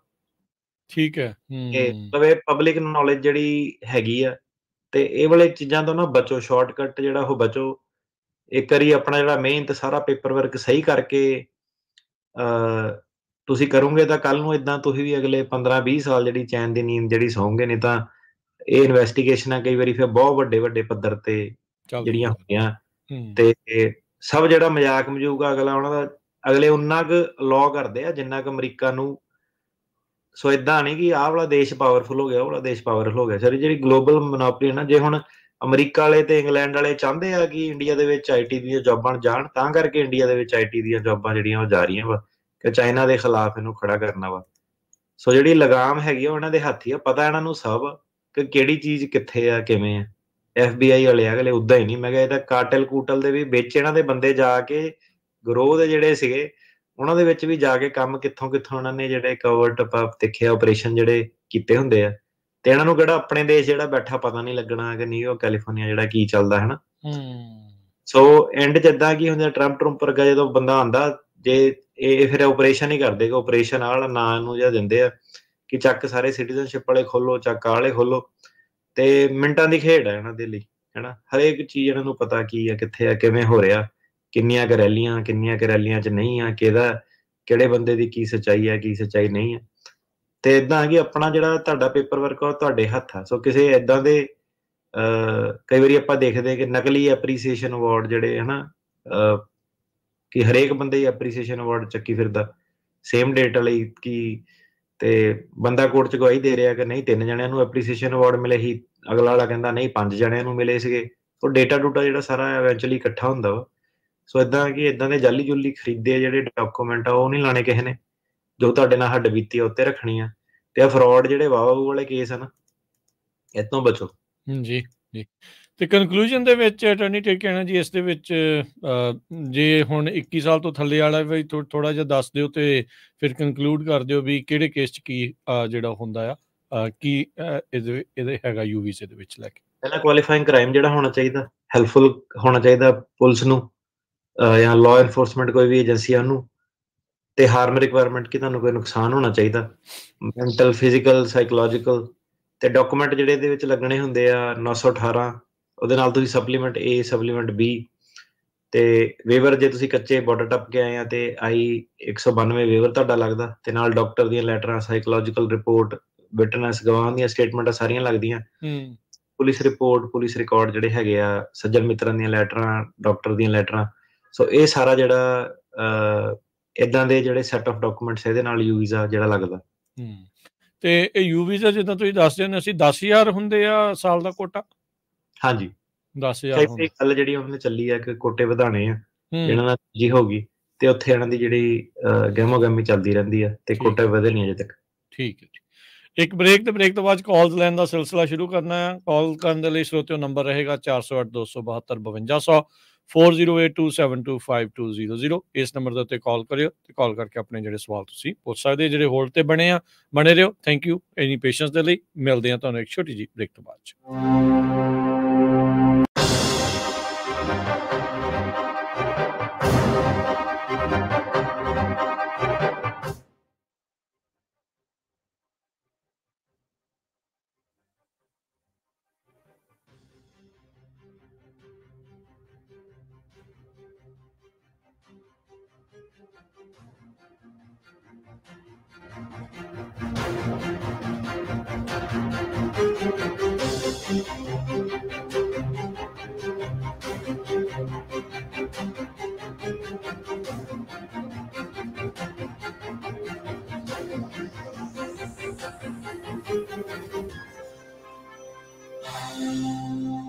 On some real shit, I smack you. Get the fuck out of here. I need you to do something. I'll beat you the fuck up. Get the fuck out of here. Yo, I know y'all can make this thing sit up, bro. Listen, let's fuck out, man. Let's fuck out. You gonna call my fucking 6-year-old son a fucking liar? What the fuck is you talking about, bro?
ब्रेक तो बाद एक बार फिर आप सबका स्वागत है। तो प्रोग्राम चल रहा जी इस टाइम अपडेट इमीग्रेशन अपने नाल जुड़े हुए ने अटॉर्नी जे टेकाना जी।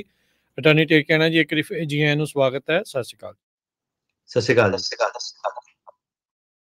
सो तो कॉल कर सकते हो। स्टूडियो का नंबर है 408 272 5200। जो लाइनस पूरियां बिजी होंदियां फिर तुहाडी कॉल मिलती नहीं आ। थोड़ी पेशेंस रखो। मैनूं पता तुसीं कई चिर तो अद्धे घंटे तो भी वध तकरीबन घंटा ही हो गया होना ट्राई कर रहे होने आ। लाइन सारियां जिहड़ियां इस टाइम फुल ने बिजी ने। सो वारी वारी सिर आपां कॉल जिहड़ियां ओह लवांगे ते कॉल करन दे लई स्टूडियो दा नंबर आ 408 272 5200। इसे नंबर ते ही जिहड़ी कॉल तुहाडी मिलदी आ ते तुहाडा जिहड़ी कॉल लई जाऊगी तो फिर इत्थे तुहानूं जवाब मिलना। किसी होर नंबर दे उत्ते गल नहीं बननी। ते जे अटॉर्नी टेकियाना हुणां दे नाल अपॉइंटमेंट बनाउणी उन्हां दे ऑफिस दे विच मंडे टू फ्राइडे दे विच तुसीं कॉल करो 415 909 0503 415 909 0503। ਤੇ ਆਓ ਵਾਰੀ ਸਾਰੇ ਕਾਲਸ ਲੈਣੇ ਆਪਣੇ। ਅੱਜ ਦੇ ਪਹਿਲੇ ਕਾਲਰ ਨੇ ਕੁਲਜੀਤ ਜੀ ਕੈਨੇਡਾ ਤੋਂ। ਸਤਿ ਸ਼੍ਰੀ ਅਕਾਲ ਜੀ। ਹਾਂਜੀ ਭਾਜੀ, ਸਤਿ ਸ਼੍ਰੀ ਅਕਾਲ ਜੀ। ਸਤਿ ਸ਼੍ਰੀ ਅਕਾਲ ਜੀ। ਭਾਜੀ ਮੈਂ ਇਹ ਪੁੱਛਣਾ ਸੀਗਾ ਵੀ ਜਿਵੇਂ ਇਹ ਬੈਕਗਰਾਉਂਡ ਚੈੱਕ ਕਰਦੇ, ਜਦੋਂ ਆਪਾਂ ਸਿਟੀਜ਼ਨਸ਼ਿਪ ਅਪਲਾਈ ਕਰਦੇ ਹਾਂ ਨਾ, ਇੱਧਰ ਤੇ ਉੱਧਰ ਸੇਮ ਹੀ ਹੈ ਲਗਭਗ। ਇਹ ਬੈਕਗਰਾਉਂਡ 'ਚ ਕੀ ਚੈੱਕ ਕਰਦੇ ਹੁੰਦੇ ਜੀ? ਕੀ ਕਿੱਥੇ ਤੱਕ ਜਾਂਦੇ ਆ ਤੇ ਉੱਧਰ ਪਿੱਛੋਂ ਵੀ ਵੇਖਦੇ ਇੰਡੀਆ ਦਾ, ਕਿ ਇੱਥੋਂ ਕੈਨੇਡਾ ਅਮਰੀਕਾ ਦਾ ਹੀ ਵੇਖਦੇ ਆ ਚੈੱਕਅਪ ਸਾਰਾ? ਇੰਨਾ ਤਾਂ ਨਹੀਂ ਮੇਰਾ ਵੀਰ ਦੱਸਦੇ ਕਿ ਕੀ ਦੇਖਦੇ, ਪਰ ਕ੍ਰਿਮੀਨਲ ਜਿਹੜੇ ਰੈਕਡ ਵਗੈਰਾ ਚੈੱਕ ਜ਼ਰੂਰ ਕਰਦੇ ਆ। ਤੇ ਜਿਹੜੇ ਇਹਨਾਂ ਦੀ ਬੈਕਗਰਾਉਂਡ ਦੀ ਤੁਹਾਨੂੰ ਇੱਕ ਗੱਲ ਦੱਸਦਾ। ਸਾਡਾ ਇੱਕ ਕੇਸ ਸੀਗਾ ਜੀ, ਬੰਦਾ ਵਿਟਨੈਸ ਸੀਗਾ, ਸਿਰਫ ਆਪਣਾ ਕ੍ਰਾਈਮ ਸੀਗਾ ਕੋਈ ਇਟਲੀ 'ਚ ਹੋਇਆ ਵਿਟਨੈਸ ਸੀਗਾ। ਉਹਦੇ ਵਿੱਚ ਉਹਦਾ ਪੁਲਿਸ ਦਾ ਜਿਹੜਾ ਰਿਪੋਰਟ ਦਾ ਨਾਂ ਸੀਗਾ, ਤੇ ਇਹਨਾਂ ਨੇ ਜਿੱਦਾਂ ਰਿਕਾਰਡ ਸੀਗਾ ਤੇ ਇਹਨਾਂ ਨੂੰ ਪੂਰਾ ਪਤਾ ਨਹੀਂ ਸੀਗਾ ਕਿ ਕੀ ਆ, ਪਰ ਇਹਨਾਂ ਨੂੰ ਪਤਾ ਆ ਕਿ ਇਦਾਂ ਦਾ ਕੋਈ ਹਾਦਸਾ ਜਿਹੜਾ ਹੋਇਆ ਸੀਗਾ। ਤੇ ਪੂਰੀ ਉਹਦੀ ਡਿਟੇਲ ਜਿਹੜੀ ਕੋਰਟ ਦੇ ਵਿੱਚ ਪੁੱਛੀ ਕਿ ਕੀ ਸੀਗਾ, ਕਿੱਦਾਂ ਸੀਗਾ, ਦੱਸਿਆ ਕਿਉਂ ਨਹੀਂ। ਤਾਂ ਉਹਨੇ ਕਿਹਾ ਮੈਂ ਦੱਸਣਾ ਕੀ ਆ, ਮੈਂ ਤੇ ਇੱਕ ਸਟੈਂਡ ਬਾਈ ਸੀਗਾ ਵਿਟਨੈਸ, ਨਾ ਮੈਨੂੰ ਕੋਈ ਸੱਦਿਆ ਨਾ ਉਹ। ਤੇ ਪੁਲਿਸ ਨੇ ਆ ਕੇ ਸਿਰਫ ਉਹਦਾ ਇੰਨਾ ਸੀਗਾ ਕਿ ਲਿਖਿਆ ਸੀਗਾ ਕਿ ਇਹ ਵੀ ਹਾਦਸੇ ਮੌਕੇ ਵਾਰਦਾਤ ਤੇ ਮੌਜੂਦ ਸੀਗਾ। ਸੋ ਬੈਕਗਰਾਉਂਡ ਚੈੱਕ ਮੇਰਾ ਵੀਰ ਉਹੀ ਆ ਕਿ ਹਰੇਕ ਜਿਹੜੀ ਕ੍ਰਿਮੀਨਲ ਐਕਟੀਵਿਟੀ ਆ ਉਹਦੀ ਜਿੰਨਾ ਵੀ ਇਹਨਾਂ ਕੋਲ ਡੇਟਾਬੇਸ ਜਿੱਥੇ ਜਿੱਥੇ ਇਹ ਫਰੋਲਦੇ ਆ, ਤੇ ਓਬਵੀਅਸਲੀ ਜੇ ਹੁਣ ਕੋਈ ਇੰਡੀਆ ਤੋਂ ਬੰਦਾ, ਤਾਂ ਬੈਕਗਰਾਉਂਡ ਚੈੱਕ ਉਹਨਾਂ ਨੇ ਇੰਡੀਆ 'ਚ ਹੀ ਕਰਨੇ ਆ ਨਾ ਬੰਦੇ ਦੇ, ਕਿ ਕੀ ਆ ਕਿੱਦਾਂ। ਤੇ ਜਿੰਨੀ ਕੁ ਇਹਨਾਂ ਦੀ ਇੰਟੈਲੀਜੈਂਸ ਹੁੰਦੀ ਆ, ਜਿੰਨੇ ਕੁ ਇਹਨਾਂ ਦੇ ਲਿੰਕ ਹੁੰਦੇ ਆ, ਸਰਕਾਰਾਂ ਬਸ ਡੇਟਾ ਸ਼ੇਅਰ ਕਰਦੀਆਂ। ਤੇ ਉਹਨਾਂ ਨੇ ਹੁਣ ਜਿਹੜੇ ਇਹਨਾਂ ਦੇ ਤੌਰ ਤਰੀਕੇ ਆ, ਉਹਨਾਂ ਨੇ ਪਬਲਿਕ ਨੂੰ ਥੋੜ੍ਹਾ ਦੱਸਣੇ ਕਿ ਕੀ ਕਰਦੇ ਆ ਜਾਂ ਕੀ ਨਹੀਂ ਕਰਦੇ ਆ, ਫਿਰ ਤਾਂ ਸਾਰੇ ਇਹਨੂੰ ਅਵੋਇਡ ਕਰ ਦੂਗੇ। ਸੋ ਪੂਰੀ ਫੁੱਲ ਜਿਹੜੀ ਸਰਚ ਹੈਗੀ ਬੰਦੇ ਦਾ, ਫਲਾਈਟ ਪਾਥ ਕੀ ਸੀਗਾ, ਕਿੱਦਾਂ ਸੀਗਾ, ਕਿੱਥੇ ਰਿਹਾ, ਕੀ ਕੀਤਾ, ਤੇ ਉਹ ਸਾਰੀ ਚੀਜ਼ਾਂ ਜਿਹੜੀਆਂ ਚੈੱਕ ਕਰਦੇ ਆ। ਠੀਕ ਹੈ ਜੀ, ਠੀਕ ਹੈ ਜੀ, ਹਾਂਜੀ ਧੰਨਵਾਦ ਜੀ। ਗੁਰਵਿੰਦਰ ਜੀ ਸਤਿ ਸ਼੍ਰੀ ਅਕਾਲ। ਸਤਿ ਸ਼੍ਰੀ ਅਕਾਲ ਭਾਜੀ। ਜੀ ਮੇਰਾ ਕੁਐਸਚਨ ਹੈ ਕਿ ਮੈਂ ਗ੍ਰੀਨ ਕਾਰਡ ਹੋਲਡਰ ਹਾਂ, ਤੇ ਜਦੋਂ ਮੈਂ ਗ੍ਰੀਨ ਕਾਰਡ ਦੀ ਫਾਈਲ ਭਰਾਈ ਸੀ ਤੇ ਉਹਨੇ ਇੱਕ ਕੁਐਸਚਨ ਵਿੱਚ ਗਲਤ ਕਰ ਦਿੱਤਾ ਵੀ ਪਹਿਲਾਂ ਕਦੇ ਮੈਨੂੰ ਮੇਰਾ ਵੀਜ਼ਾ ਡਿਨਾਈ ਹੋਇਆ ਆ, ਤੇ ਮੇਰਾ ਵੀਜ਼ਾ ਇੰਡੀਆ 'ਚ ਡਿਨਾਈ ਹੋਇਆ ਸੀਗਾ ਵਿਜ਼ਟਰ। ਤੇ ਉਹ ਗ੍ਰੀਨ ਕਾਰਡ ਹੋਲਡਰ ਦੇ ਫਾਈਲ ਦੇ ਵਿੱਚ ਭਾਜੀ ਨੋ ਆ, ਤੇ ਜਦੋਂ ਮੈਂ ਸਿਟੀਜ਼ਨ ਲੈਣੀ ਹੈ ਇਹਦੇ ਵਿੱਚ ਕੋਈ ਕੀ ਕਰ ਸਕਦੇ ਆ ਭਾਜੀ? ਇਹਦਾ ਕੋਈ ਫੈਕਟਰ ਨਹੀਂ ਹੈਗਾ? ਮੈਂ ਤਾਂ ਮੇਰਾ ਵੀਰ ਇਹੀ ਦੱਸ ਸਕਦਾ ਹੁਣ ਇਸ ਵੇਲੇ ਕਿ ਸੱਚ ਦੱਸਦੇ ਸਿਟੀਜ਼ਨਸ਼ਿਪ 'ਚ ਜਿਹੜੇ ਸਵਾਲ ਹੈਗੇ ਆ, ਤੇ ਸਿਟੀਜ਼ਨਸ਼ਿਪ ਵਾਲੀ ਐਪਲੀਕੇਸ਼ਨ ਸਹੀ ਭਰੋ। ਤੇ ਬਾਕੀ ਹੁਣ ਜਿਹੜਾ ਪੁਰਾਣਾ ਉਹਨੂੰ ਤੁਸੀਂ ਜਾ ਕੇ ਚੇਂਜ ਤਾਂ ਕਰ ਨਹੀਂ ਸਕਦੇ। ਇਹਦਾ ਭਾਜੀ ਕੋਈ ਹੱਲ, ਇਹਦਾ ਕੋਈ ਆਪਾਂ ਐਫੀਡੇਵਿਟ ਨਾਲ ਲਾ ਸਕਦੇ ਹਾਂ? ਐਕਸਪਲੇਨ ਕਰ ਸਕਦੇ ਆ ਆਪਣੇ ਆਪ ਨੂੰ। ਜੇ ਤੁਹਾਨੂੰ ਉਹਨਾਂ ਨੇ ਸਿਟੀਜ਼ਨਸ਼ਿਪ ਦੀ, ਫਿਰ ਉਹ ਤੁਹਾਨੂੰ ਨਾ notice of intent to deny ਦਿੰਦੇ ਆ, ਤੇ ਉਸ ਮੌਕੇ ਤੇ ਫਿਰ ਤੁਸੀਂ ਵਕੀਲ ਹਾਇਰ ਕਰਿਓ ਤੇ ਦੇਖਿਓ ਕਿ ਕੀ ਬੈਸਟ ਜਿਹੜਾ ਪੇਸ਼ਕਸ਼ ਹੋ ਸਕਦੀ ਹੈ, ਹਨਾ। ਠੀਕ ਹੈ ਭਾਈ। ਠੀਕ ਹੈ ਜੀ, ਠੀਕ ਹੈ। ਪਹਿਲਾਂ ਅਪਲਾਈ ਕਰੋ ਸਿਟੀਜ਼ਨਸ਼ਿਪ, ਉਹਦੇ ਵਿੱਚ ਸੱਚ ਦੱਸੋ ਸਭ ਕੁਝ। ਹਾਂ, ਤੇ ਨਾਲ ਜੇ ਐਕਸਪਲੇਨ ਕਰ ਸਕਦੇ ਆ ਤੇ ਉਹਦੇ ਵਿੱਚ ਉਹ ਕਰ ਦਿਓ। ਠੀਕ ਹੈ ਜੀ, ਥੈਂਕ ਯੂ ਜੀ। ਹਰਵਿੰਦਰ ਸਿੰਘ। ਹੈਲੋ, ਸਤਿ ਸ਼੍ਰੀ ਅਕਾਲ ਜੀ। ਸਤਿ ਸ਼੍ਰੀ ਅਕਾਲ ਜੀ। ਭਾਜੀ ਮੇਰੇ ਯੂ ਵੀਜ਼ੇ ਦੀ ਪ੍ਰੀ ਅਪਰੂਵਲ ਲੈਟਰ ਆ ਗਈ ਆ, ਮਤਲਬ 2 ਸਾਲ ਪਹਿਲਾਂ। ਉਹ ਕਹਿੰਦੇ ਤੁਸੀਂ ਵਰਕ ਪਰਮਿਟ ਅਪਲਾਈ ਕਰ ਸਕਦੇ ਆ ਵੀ ਤੁਹਾਡਾ ਕੇਸ ਸੱਚਾ ਆ। ਤੇ ਅਜੇ ਮੈਂ ਕੀਤਾ ਨਹੀਂ ਵਰਕ ਪਰਮਿਟ, ਕਿਉਂਕਿ ਮੇਰੇ ਕੋਲ ਅਸਾਈਲਮ ਦਾ ਹੈਗਾ ਆ, ਮੈਨੂੰ ਕਰਨਾ ਚਾਹੀਦਾ ਉਧਰ ਵਰਕ ਪਰਮਿਟ ਅਪਲਾਈ। ਤੇ ਦੂਸਰਾ ਇਹ ਵੀ ਮੈਨੂੰ ਹੁਣ ਮੇਰਾ ਇਹ ਅਸਾਈਲਮ ਵਾਲਾ ਕੇਸ 10 ਸਾਲ ਤੋਂ ਪੈਂਡਿੰਗ ਆ, ਕੋਈ ਤਰੀਕ ਨਹੀਂ ਆਈ। ਤੇ ਮੈਨੂੰ ਇਹ ਅਸਾਈਲਮ ਵਾਲੇ ਪਾਸੇ ਜਾਣਾ ਚਾਹੀਦਾ ਜਾਂ ਇੱਧਰ ਹੀ ਵੇਟ ਕਰਨੀ ਚਾਹੀਦੀ ਆ? ਇਹ ਯੂ ਵੀਜ਼ਾ ਆਇਆ ਨਹੀਂ, ਪ੍ਰੀ ਅਪਰੂਵਲ ਆਈ ਆ ਜੀ। ਨਹੀਂ, ਯੂ ਵੀਜ਼ਾ ਤੁਹਾਨੂੰ ਪਹਿਲਾਂ ਹੀ ਨਾਲ ਹੀ ਕਰਨਾ ਚਾਹੀਦਾ ਸੀਗਾ। ਫਾਈਲ ਕਰੋ you visa the work permit. ਉਹ ਕਿਹੜਾ ਕਿਤੇ ਮਿਲੀਅਨਾਂ ਡਾਲਰਾਂ ਦੀ ਐਪਲੀਕੇਸ਼ਨ ਆ, ਸਿੰਪਲ ਜੀ ਐਪਲੀਕੇਸ਼ਨ, ਉਹਨੂੰ ਕਰੋ ਫਾਈਲ ਤੁਸੀਂ। ਤੇ ਅਸਾਈਲਮ ਵਾਲਾ ਯੂ ਵੀਜ਼ਾ ਨੇ ਆਪਣਾ ਟਾਈਮ ਲੈਣਾ, ਅਸਾਈਲਮ ਨੇ ਆਪਣਾ ਟਾਈਮ ਲੈਣਾ, ਜਿਸ ਤੋਂ ਤੁਹਾਨੂੰ ਪਹਿਲਾਂ ਮਿਲ ਜਾਵੇ, ਹਨਾ। ਠੀਕ ਹੈ ਜੀ। ਕਿੰਨੇ ਮਤਲਬ 2018 ਦਾ ਮੇਰਾ ਹੈਗਾ ਅਪਲਾਈ, ਕਿੰਨਾ ਚਿਰ ਹੋਰ ਲੱਗ ਸਕਦਾ ਤੁਹਾਡੇ ਆਈਡੀਆ? 16 ਚੱਲਦੇ ਆ ਗਈ ਆ, 2 ਸਾਲ ਰਹਿ ਗਏ ਜੀ ਉਹਦੇ ਵਿੱਚ। ਜ਼ਿਆਦਾ ਵੀ ਲੱਗ ਸਕਦਾ ਕਿਉਂਕਿ ਸਾਨੂੰ ਪਤਾ ਨਹੀਂ ਨਾ ਕਿ ਕਿੰਨੇ ਦੇ ਆ ਕਰਨੇ ਇਹਨਾਂ ਨੇ ਸਾਲ ਦੇ, ਨੇ ਫਾਈਲ ਕੀਤਾ। ਠੀਕ ਹੈ ਜੀ। ਠੀਕ ਹੈ ਜੀ, ਠੀਕ ਹੈ ਜੀ। ਬਲਜਿੰਦਰ ਜੀ। ਹੈਲੋ, ਹਾਂਜੀ ਹਾਂਜੀ, ਸਤਿ ਸ਼੍ਰੀ ਅਕਾਲ ਜੀ। ਕੀ ਹਾਲ ਚਾਲ ਜੀ? ਜੀ ਵਧੀਆ ਸਰ। ਮੈਂ ਨਾ ਤੁਹਾਡੇ ਕੋਲ ਇੱਕ ਪਹਿਲਾਂ ਤਾਂ ਮੁਬਾਰਕਾਂ ਜੀ ਸਿਟੀਜ਼ਨਸ਼ਿਪ ਦੀਆਂ। ਧੰਨਵਾਦ ਜੀ। ਹਾਂਜੀ, ਦੂਸਰਾ ਜੀ ਮੈਂ ਆਪਣੇ ਬ੍ਰਦਰ ਇਨ ਲਾ ਨਾਲ ਬਾਰੇ ਗੱਲ ਕਰਨੀ ਸਰ। ਉਹਨੇ ਨਾ 2015 ਦਾ ਅਸਾਈਲਮ ਕੇਸ ਲਗਾਇਆ ਸੀਗਾ ਜੀ, ਤੇ ਵਰਕ ਪਰਮਿਟ ਮਿਲਿਆ, ਸਾਰਾ ਕੁਝ ਚੱਲ ਰਿਹਾ ਜੀ, ਤੇ ਘਰ ਵੀ ਲਿਆ ਹੋਇਆ ਹੈ, ਐਵਰੀਥਿੰਗ ਇਜ਼ ਗੋਇੰਗ ਗੁੱਡ। ਤੇ ਜਿਹੜੀ ਲਾਸਟ ਡੇਟ ਸੀਗੀ ਨਾ, ਉਹ ਲਾਈਕ ਲਾਸਟ ਮੰਥ ਸੀਗੀ, ਜਿਹੜੀ ਫਾਈਨਲ ਕਹਿੰਦੇ ਆ ਨਾ ਕੋਰਟ ਡੇਟ। ਤੇ ਉਹਦੇ ਵਿੱਚ ਕੀ ਹੋਇਆ ਜੀ, ਉਹਨਾਂ ਨੇ ਇਨ ਪਰਸਨ ਨਹੀਂ ਲਈ, ਉਹਨਾਂ ਨੇ ਵਾਈਫਾਈ ਦੇ ਨਾਲ ਨਾ ਕਨੈਕਟ ਕਰਾ ਕੇ ਲਾਈਕ ਜ਼ੂਮ ਦੇ ਥਰੂ ਲਈ ਸੀਗੀ। ਤੇ ਉਹ ਜ਼ੂਮ ਦੇ ਵਿੱਚ ਕੀ ਪ੍ਰੋਬਲਮ ਆਈ ਆ ਵੀ ਜਿਹੜਾ ਲਾਇਰ ਸੀਗਾ ਉਹਨਾਂ ਦਾ, ਉੱਥੇ ਉਹਨੇ ਜੱਜ ਨੇ ਕਿਹਾ ਵੀ ਤੁਹਾਨੂੰ ਮੈਨੂੰ ਡਿਸਟਰਬੈਂਸ ਆ ਰਹੀ ਆ, I am not able to hear the answer. So can you just reconnect your Wi-Fi? I'll take you 10 minutes. I'll give you 10 minutes. So ਉਹ 10 ਮਿੰਟ ਐਡਜਸਟ ਕਰਕੇ ਦੁਬਾਰਾ ਉਹਨੇ ਕੀਤਾ ਤਾਂ ਫਿਰ ਵੀ ਉਹਨੂੰ ਉਹੀ ਪ੍ਰੋਬਲਮ ਆਈ ਜੱਜ ਨੂੰ, ਤੇ ਜੱਜ ਕਹਿੰਦੀ ਆ ਵੀ ਮੈਨੂੰ ਨਹੀਂ ਲੱਗ ਰਿਹਾ ਪਤਾ ਵੀ ਕੀ, ਮੈਂ ਤੈਨੂੰ ਇਨ ਪਰਸਨ ਦਿੰਦੀ ਆ 3 ਸਾਲ ਬਾਅਦ ਦੀ।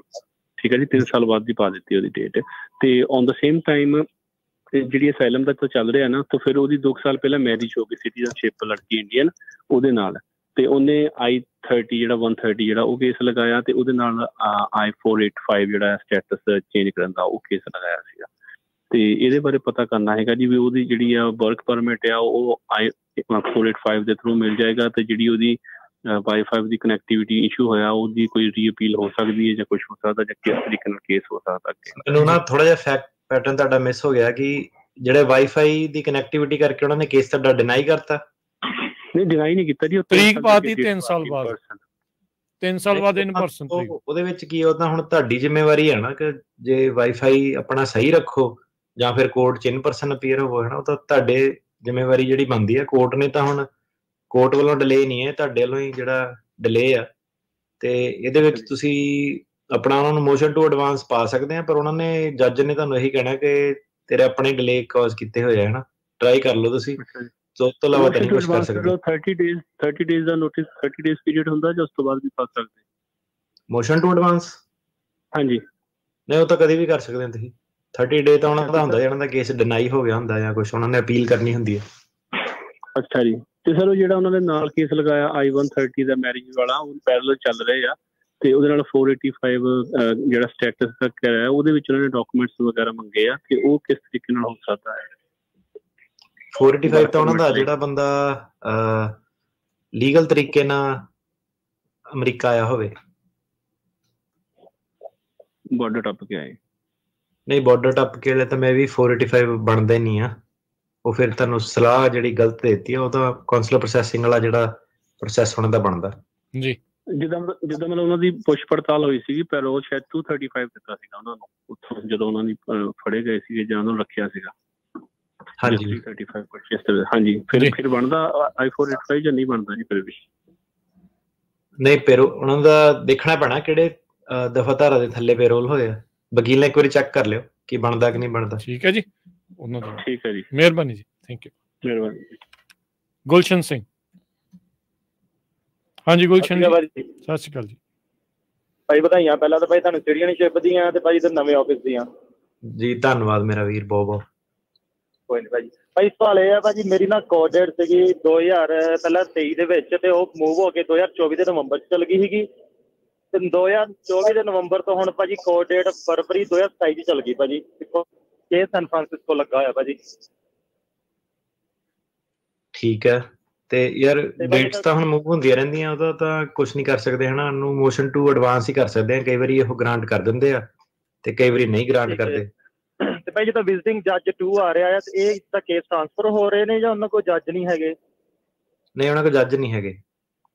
ਤੇ ਭਾਈ ਜੇ ਕੰਕਰੀਟ ਨਵੀਂ ਕੋਰਟ ਖੁੱਲਦੀ ਆ ਤੇ ਕੇਸ ਮੂਵ ਹੋ ਸਕਦਾ ਆ? ਤਰੀਕ ਆ ਸਕਦੀ ਜਲਦੀ? ਫਰੈਜ਼ਨੋ ਵਾਲਿਆਂ ਨੂੰ ਕਹਿੰਦੇ ਇਹ ਕੰਕੜ ਦੇ ਦੇਣੀ ਆ ਕੋਰਟ ਹੁਣ, ਤੇ ਤੁਸੀਂ ਆਪਣਾ ਕੇਸ ਟ੍ਰਾਂਸਫਰ ਕਰਾ ਸਕਦੇ ਆ। ਕੰਕੜ ਜਲਦੀ ਆ ਸਕਦੀ ਹੈ। ਠੀਕ ਹੈ। ਤੇ ਭਾਈ ਐਡਰੈਸ ਯੂਜ਼ ਹੋ ਸਕਦਾ ਫਰੈਜ਼ਨੋ ਦਾ? ਭਰਾਵਾ ਯੂਜ਼ ਨਹੀਂ ਕਰਨਾ, ਜਿੱਥੇ ਰਹਿੰਦੇ ਆ ਉਹੀ ਵਾਲਾ ਐਡਰੈਸ ਚੱਲਣਾ। ਹਾਂਜੀ, ਉੱਥੇ ਹੀ ਰਹਿਣਾ ਪਿਆ, ਫਰੈਜ਼ਨੋ ਹੀ ਰਹਿਣਾ ਪਿਆ ਨਾ ਮੈਂ। ਹਾਂਜੀ, ਉਹਦੇ ਬੇਸ ਤੇ ਤੁਸੀਂ ਕੰਕੜ ਟ੍ਰਾਂਸਫਰ ਕਰ ਸਕਦੇ ਹੋ ਜੀ। ਠੀਕ ਹੈ ਜੀ, ਠੀਕ ਹੈ ਭਾਜੀ, ਮਿਹਰਬਾਨੀ, ਥੈਂਕ ਯੂ ਵੀਰੇ। ਠੀਕ ਹੈ ਜੀ। ਤੇ ਕੰਕੜ ਵਾਲਾ ਫਿਰ ਹੈਗਾ ਹੁਣ ਅਗਲੇ ਹਫਤੇ, ਦੇਖਿਓ ਕਿੱਦਾਂ ਕੰਕੜ ਵਾਲਾ ਕੋਡ ਭਰਨਾ। ਹੋ ਗਿਆ ਸ਼ੁਰੂ?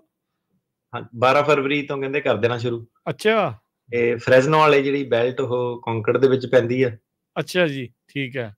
ਤੇ ਹੁਣ ਮੈਂ ਕਿਹਾ ਕੰਕੜ ਵਾਲਿਆਂ ਨੇ ਕਹਿਣਾ ਕਿ ਲੈ ਤੇ ਸੈਕਰਾਮੈਂਟੋ ਵਾਲਾ ਬੰਦ ਹੋ ਰਿਹਾ ਫਿਰ ਕਿ ਉਹ ਵੀ ਚੱਲ ਰਿਹਾ?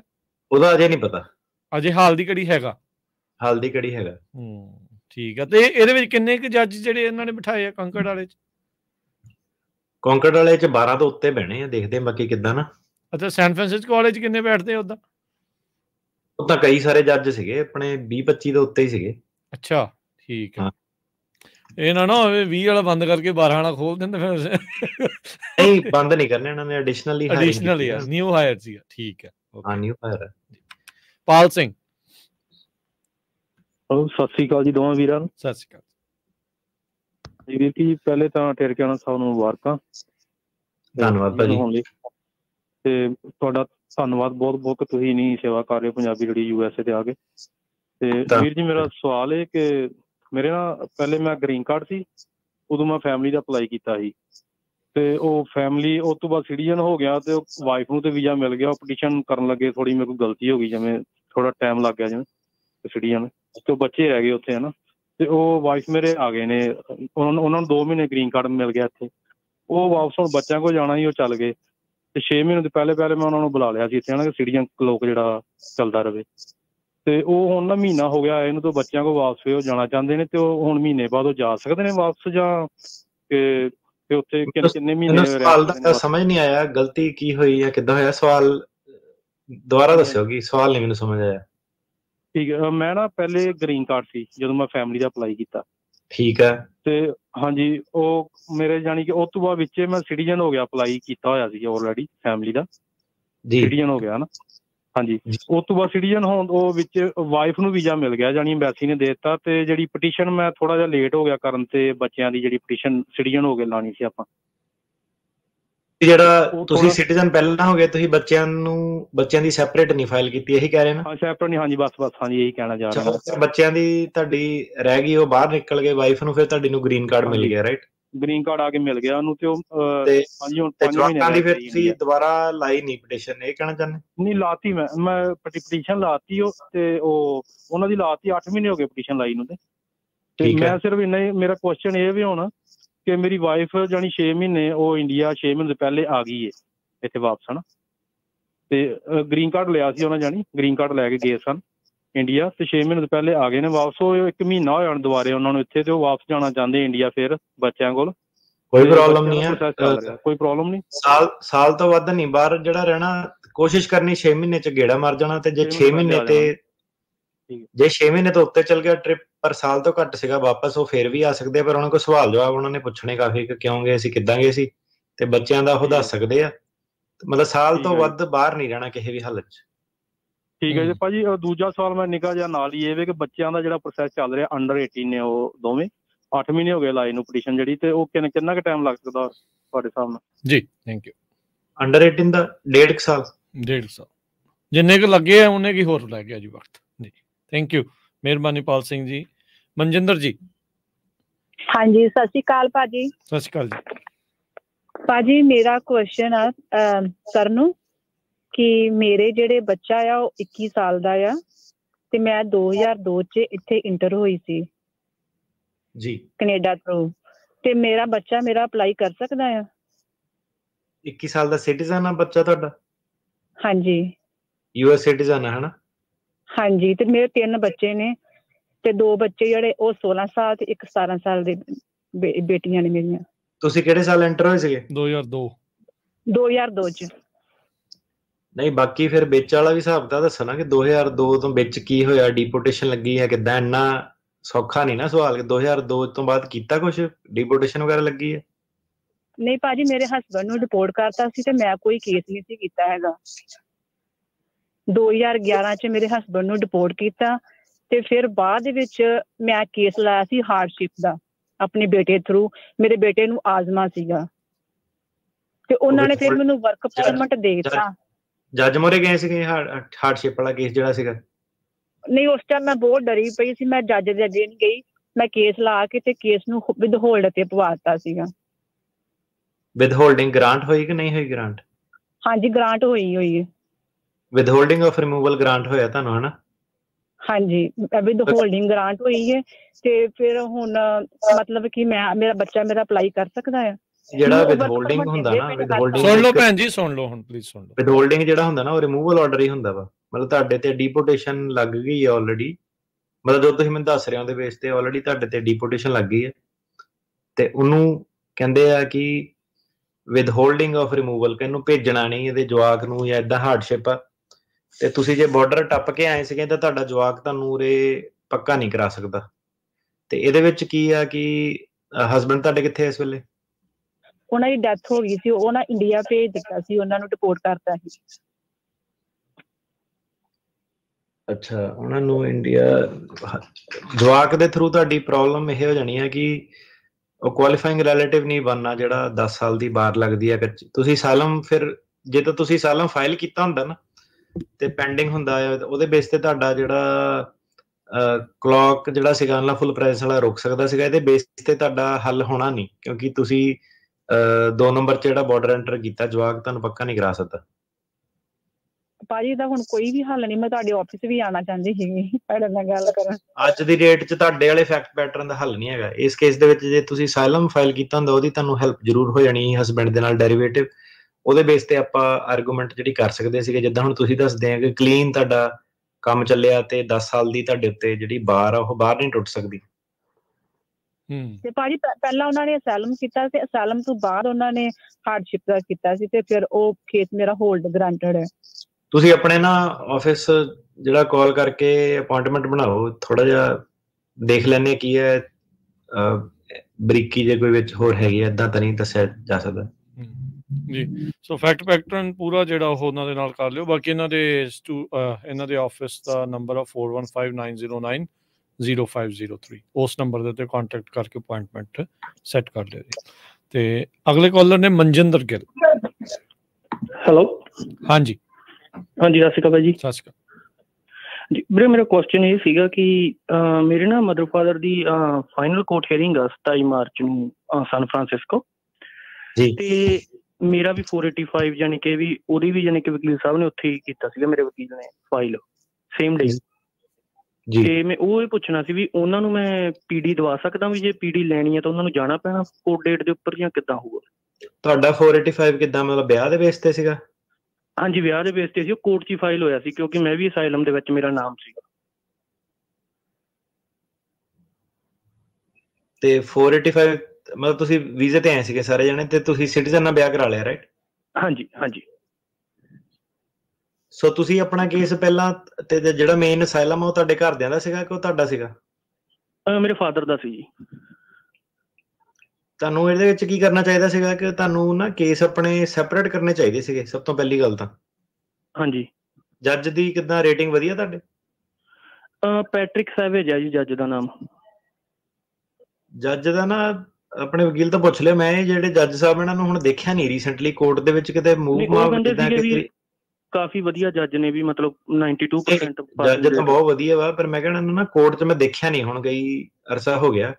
ਤੇ ਇਹਨਾਂ ਦੇ ਜਿਹੜੇ ਸਾਡੇ ਵਾਲੇ ਕੇਸ ਸੀਗੇ ਉਹ ਕਈ ਵਾਰੀ ਹੋਰ ਵਿਜ਼ਿਟਿੰਗ ਜੱਜ ਜਿੱਦਾਂ ਉਹਨਾਂ ਨੇ ਆ ਕੇ ਚੱਕ ਲਏ ਸੀਗੇ। ਹਾਂਜੀ।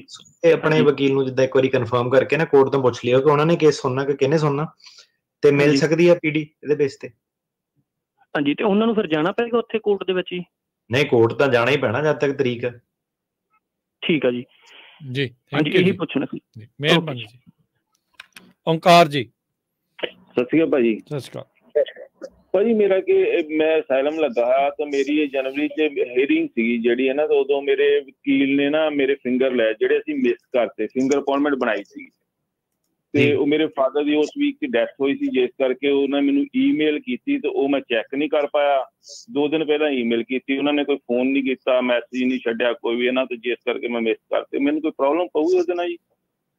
ਦੁਬਾਰਾ ਨਹੀਂ ਕਰਾਈ ਫਿੰਗਰਪ੍ਰਿੰਟ ਉਹਨੇ?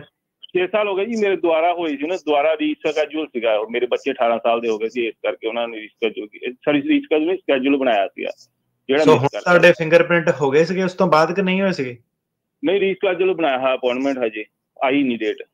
ਉਹ ਜਿਹੜਾ ਰੀਸ਼ੈਡਿਊਲ ਦਾ ਨਾ ਉਹਦੇ ਵਿੱਚ ਰੀਜ਼ਨ ਦਿੱਤਾ ਸੀਗਾ ਕਿ ਡੈਥ ਹੋ ਗਈ ਸੀਗੀ ਤੇ ਆਹ ਚੱਕਰ ਪਿਆ ਸੀਗਾ?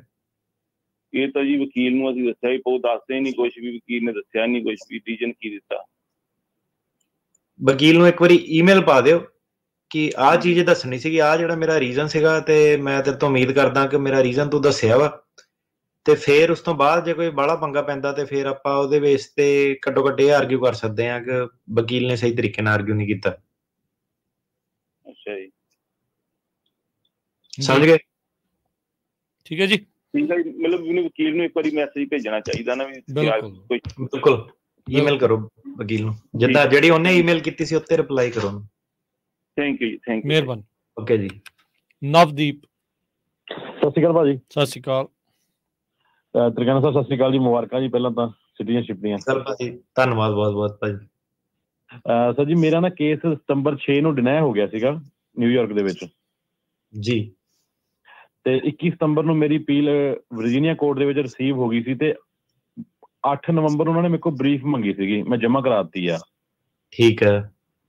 ਤੇ ਜਿਹੜੀ DH ਬਰੀਫ ਸਟੇਟਸ ਜਿਹੜੀ ਦੂਸਰੀ ਪਾਰਟੀ ਬਰੀਫ ਜਮ੍ਹਾਂ ਕਰਾਉਂਦੀ ਉਹਨਾਂ ਨੇ ਕਰਾਈ ਨਹੀਂ ਸੀਗੀ, ਤੇ ਕਿੰਨਾ ਕੁ ਟਾਈਮ ਲੱਗ ਜਾਏਗਾ ਸਰ ਡਿਸੀਜਨ ਆਉਣ ਨੂੰ?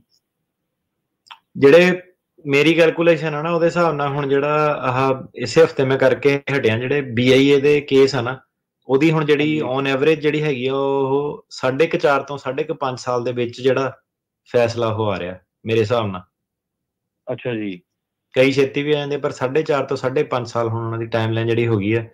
ਜੇ ਉਹਨਾਂ ਨੇ ਬਰੀਫ ਜਮ੍ਹਾਂ ਨਹੀਂ ਕਰਾਈ ਉਹਦਾ ਮਤਲਬ ਇਹੀ ਹੈ ਕਿ ਜੋ ਤੁਹਾਡੇ ਵਕੀਲ ਨੇ ਕਿਹਾ, ਜੋ ਜੱਜ ਨੇ ਕਿਹਾ, ਉਹਦੇ ਬੇਸ ਤੇ ਉਹਨਾਂ ਨੇ ਜਿਹੜਾ ਫੈਸਲਾ ਉਹ ਸੁਣਾ ਦੇਣਾ। ਬਰੀਫ ਤੋਂ ਬਾਅਦ ਸਰ 4.5 5 ਸਾਲ ਲੱਗ ਜਾਂਦੇ ਜਮ੍ਹਾਂ ਕਰਾਉਣ ਤੋਂ ਬਾਅਦ?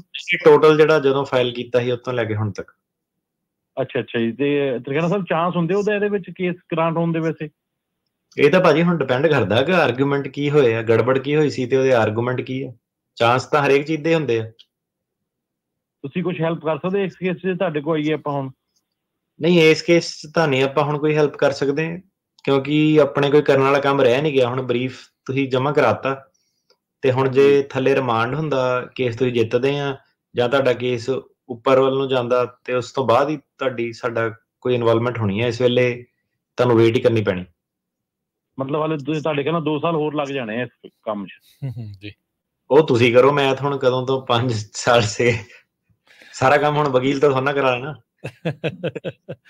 ਵਕਤ ਲੱਗਦਾ ਜੀ। ਦੇਖੋ ਇਹਨਾਂ ਨੇ ਆਪਣੀ ਸਟੋਰੀ ਦੱਸੀ, 7 ਦਿਨ ਲੱਗੇ ਆ ਜੀ। ਮਿਹਰਬਾਨੀ। ਅਗਲੇ ਕਾਲਰ ਕੁਲਜੀਤ ਜੀ।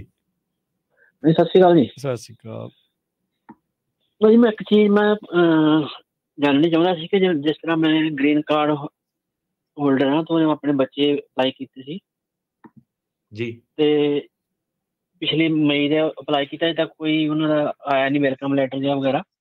ਕਿੰਨੇ ਸਾਲ ਦੇ ਬੱਚੇ ਤੁਹਾਡੇ? 12 ਤੇ 18 ਦਾ। ਠੀਕ ਹੈ। ਨਹੀਂ, ਵੈਲਕਮ ਲੈਟਰ F2A ਕੈਟਾਗਰੀ ਦੇ ਵਿੱਚ ਇਹ ਪੈਂਦੇ ਆ, ਤੇ F2A ਕੈਟਾਗਰੀ ਕਰੰਟ ਨਹੀਂ ਹੈਗੀ, ਸਿਟੀਜ਼ਨ ਦੇ ਜਵਾਕਾਂ ਦੀ ਹੁੰਦੀ ਹੈ, ਤੇ ਵੈਲਕਮ ਲੈਟਰ ਨਹੀਂ ਕੋਈ ਆਣਾ। I-130 ਪਹਿਲਾਂ ਤੁਹਾਡਾ ਅਪਰੂਵ ਹੋਊਗਾ, ਫਿਰ ਉਹ ਐਮਬੈਸੀ ਨੂੰ ਭੇਜੂਗੇ, ਤੇ ਜਦੋਂ ਡੇਟ ਤੁਹਾਡੀ ਕਰੰਟ ਹੋ ਗਈ ਉਹਦੇ ਹਿਸਾਬ ਨਾਲ ਇਹ ਜਿਹੜਾ ਸਿਸਟਮ ਚੱਲੂਗਾ। ਨਹੀਂ, ਮੈਂ ਉਹ ਇੱਕ ਚੀਜ਼ ਪੁੱਛਣੀ ਨਾ, ਜਿਸ ਤਰ੍ਹਾਂ ਜਦੋਂ ਇੰਟਰਵਿਊ ਆ ਗਈ 21 ਸਾਲ ਤੋਂ ਉੱਪਰ ਹੋ ਗਿਆ, ਤਾਂ ਉਹ ਕਿਹੜਾ ਟਾਈਮ ਵਿੱਚ ਉਹ ਕੱਢਦੇ? ਨਹੀਂ, ਇਹਦੇ ਵਿੱਚ ਕੋਈ ਨਹੀਂ ਟਾਈਮ ਕੱਢਣਾ। 21 ਸਾਲ ਤੋਂ ਉੱਤੇ ਹੋ ਗਿਆ ਤਾਂ ਉਹਦੀ ਕੈਟਾਗਰੀ ਜਿਹੜੀ ਚੇਂਜ ਹੋ ਜਾਣੀ ਹੈ, F2B ਕੈਟਾਗਰੀ ਚ ਉਹਨੇ ਆ ਜਾਣਾ। ਤੇ ਹਾਂਜੀ, ਨਹੀਂ ਮੈਂ ਸੁਣਿਆ ਨਾ, ਜਿਸ ਤਰ੍ਹਾਂ ਵੀ ਆਪਾਂ ਅਪਲਾਈ ਕਰਦੇ ਹਾਂ, ਜੇ ਕੋਈ ਅਪਰੂਵ ਨਹੀਂ ਉਹ ਵਿੱਚੋਂ ਟਾਈਮ ਵਿੱਚ ਘਟਾਇਆ ਜਾਂਦਾ। ਉਹ ਜਿਹੜੀ ਚੀਜ਼ ਆ ਨਾ, ਉਹ ਹੋਰ ਚੀਜ਼ ਆ। ਜਿਹੜੇ ਤੁਹਾਡੇ ਕੇਸ ਆ ਨਾ, ਇਹਦੇ ਵਿੱਚ ਜਿਹੜਾ ਗ੍ਰੀਨ ਕਾਰਡ ਦਾ ਮਾਈਨਰ ਜਵਾਕ ਹੁੰਦਾ ਵਾ, ਉਹਦੀ F2A ਕੈਟਾਗਰੀ ਹੁੰਦੀ ਹੈ। ਉਹ ਇੰਡੀਆ ਦੇ ਹਿਸਾਬ ਨਾਲ ਇਸ ਵੇਲੇ ਚੱਲਦੀ ਪਈ ਆ 2020, ਮਤਲਬ ਕਿ ਉਹਦੀ 4 ਸਾਲ ਦੀ ਵੇਟ ਆ, 4-5 ਸਾਲ ਦੀ। ਤੇ ਜੇ ਤੁਹਾਡੇ ਜਵਾਕ ਜਦੋਂ 21 ਸਾਲ ਤੋਂ ਉੱਤੇ ਹੋ ਗਏ, ਉਹਦੀ ਕੈਟਾਗਰੀ ਬਣ ਜਾਂਦੀ ਹੈ F2B। ਉਹ ਚੱਲਦੀ ਪਈ ਆ ਅਕਤੂਬਰ 2015 ਦੀ, ਤੇ ਉਹਦੀ ਤੁਹਾਡੀ ਲਾ ਲਓ 9 ਸਾਲ ਦੀ ਵੇਟ ਹੈ ਹਨਾ, ਵੇਟ ਵੱਧ ਜਾਂਦੀ ਹੈ, ਹੋਰ ਕੋਈ ਨਹੀਂ। ਸੋ ਇਹਦਾ ਤੁਹਾਡਾ 4 ਸਾਲ ਦਾ ਪ੍ਰੋਸੈਸ ਹੁਣ F2A ਦੇ ਅੰਦਰ, ਤੇ ਜਵਾਕ ਤੁਹਾਡੇ ਨੇ ਜਿਹੜਾ ਉਹ ਹੋ ਜਾਣਾ, ਤੇ ਛੋਟਾ ਵਾਲਾ ਜਿਹੜਾ ਜਵਾਕ ਉਹਨੇ ਪਹਿਲਾਂ ਆ ਜਾਣਾ ਵਾ 5ਵੇਂ ਸਾਲ ਚ, ਤੇ ਜਿਹੜਾ ਵੱਡੇ ਵਾਲਾ ਜਵਾਕ ਆ ਉਹਦੀ 8-9 ਸਾਲਾਂ ਤੇ ਗੱਲ ਜਾਣੀ ਹੈ। ਠੀਕ ਹੈ ਜੀ, ਥੈਂਕ ਯੂ ਜੀ। ਤੇ ਇਹਦੇ ਵਿੱਚ ਜੇ ਬੰਦਾ ਜੀ ਮਤਲਬ ਸਿਟੀਜ਼ਨ ਬਣ ਜਾਵੇ, ਤੇ ਹੁਣ ਜਿਹੜੀ ਸਿਟੀਜ਼ਨ ਦੀ ਵੇਟ ਆ ਨਾ, ਐਕਚੁਅਲੀ F1 ਦੀ ਜਿਹੜੀ ਵੇਟ ਆ ਉਹ F2 ਨਾਲੋਂ ਵੀ ਪਿੱਛੇ ਚੱਲਣ ਦੀ, ਉਹ ਜਨਵਰੀ 2015 ਚੱਲਣ ਦੀ ਹੈ, ਤੇ F2B ਗ੍ਰੀਨ ਕਾਰਡ ਹੋਲਡਰ ਵਾਲੇ ਦੀ ਚੱਲਣ ਦੀ ਹੈ ਅਕਤੂਬਰ 2015। ਠੀਕ ਹੈ, ਠੀਕ ਹੈ ਜੀ। ਦਵਿੰਦਰ ਜੀ। ਹਾਂਜੀ ਭਾਈ, ਸਤਿ ਸ਼੍ਰੀ ਅਕਾਲ ਜੀ। ਸਤਿ ਸ਼੍ਰੀ ਅਕਾਲ।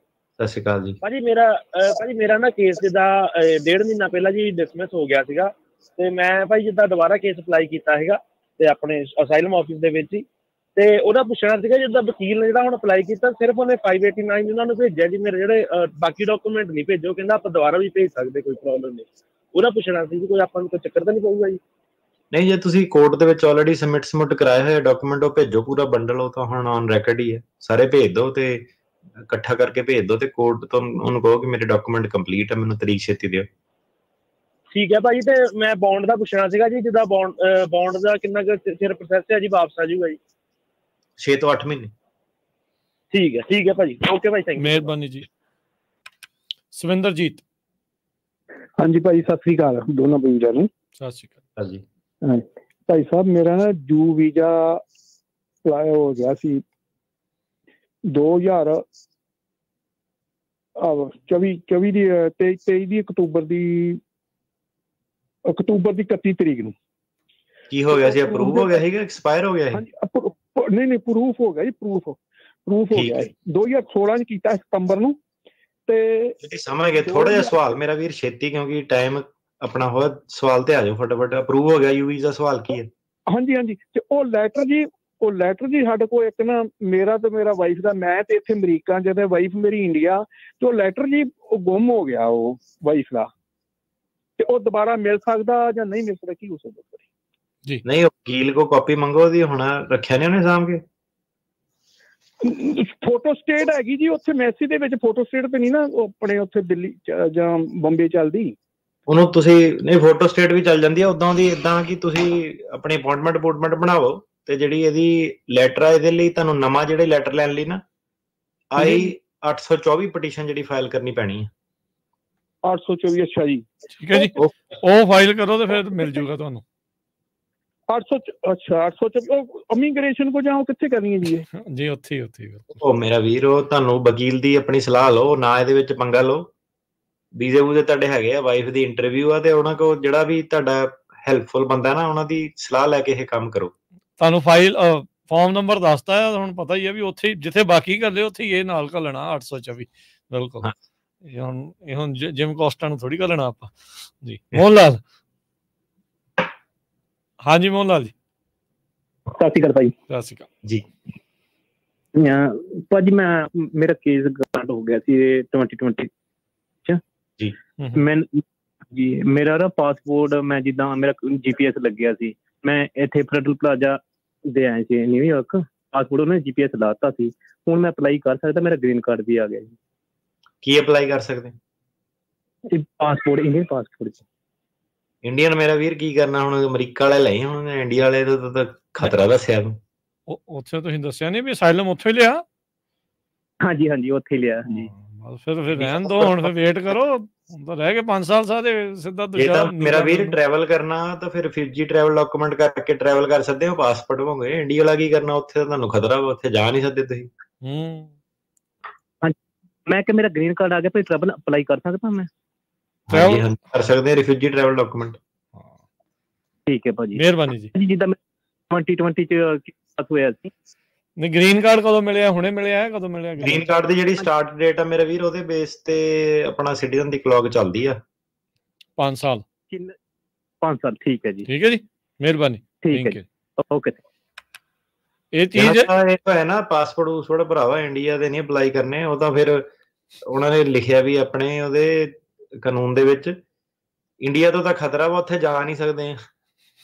ਇੰਡੀਆ ਤੇ ਆਪਣੇ ਟਰੈਵਲ ਡਾਕੂਮੈਂਟ ਅਪਲਾਈ ਕਰਨਾ, ਰਿਫਿਊਜੀ ਟਰੈਵਲ ਡਾਕੂਮੈਂਟ ਜੀ। ਤੇ ਜਿਹੜਾ ਦੂਜੇ ਆ ਨਾ, ਨੇਪਾਲ ਵਾਲੇ ਚੱਲ ਜਾਂਦੇ ਆ, ਹੁਣ ਕਈਆਂ ਦੇ ਤਾਂ ਗ੍ਰੀਨ ਕਾਰਡ ਆਏ ਵੀ ਨਹੀਂ। ਏਦਾਂ ਵਾ, ਉਹ ਜਿੱਦਾਂ ਪਹਿਲਾਂ ਗੱਲ ਦੱਸਦੇ ਸੀਗੇ, ਉਹ ਵੀ ਜਿਹੜਾ ਨਾ ਹਰੇਕ ਚੀਜ਼ ਦਾ ਉਹਨਾਂ ਕੋਲ ਡੇਟਾ ਹੀ ਹੈ ਐਂਡ ਦੇ ਵਿੱਚ। ਕਈਆਂ ਦੀ ਉਹਨਾਂ ਗਤੀਵਿਧੀ ਵੀ ਰੁਕ ਜਾਂਦੀ ਜਦੋਂ ਕੇਸ ਪਾਸ ਹੋ ਜਾਂਦਾ ਵਾ, ਡੋਨੇਸ਼ਨਾਂ ਵੀ ਫਿਰ ਰੁਕ ਜਾਂਦੀਆਂ ਵਾ, ਤੇ ਫਿਰ ਨੇਪਾਲ ਵਾਲਾ ਟਰੈਵਲ ਵੀ ਬਹੁਤ ਹੁੰਦਾ ਵਾ ਕਿ ਹੋਰ ਕੋਈ ਕੰਟਰੀ ਜਿੱਤੇ ਨਹੀਂ ਆਉਂਦਾ, ਨੇਪਾਲ ਹੀ ਜਿੱਤੇ ਆਉਂਦਾ। ਸੋ ਜਿਹੜੇ ਪੈਟਰਨ ਹੈਗੇ ਨਾ, ਕਿਸੇ ਦੇ ਦੇਖਾ ਦੇਖੀ ਪਿੱਛੇ ਨਾ ਲੱਗਿਓ, ਜੋ ਆਪਣਾ ਕਰਦੇ ਹੀ ਆਰਾਮ ਨਾਲ ਉਹ ਕੰਟੀਨਿਊ ਰੱਖੋ ਪਹਿਲਾਂ ਤਾਂ। ਤੇ ਉਹ ਉਸਤਾਦ ਜੀ ਟਰੰਪ ਹੁਣੀ ਆ ਰਹੇ ਆ, ਉਹਨਾਂ ਨੇ, ਮੈਂ ਕਿਹਾ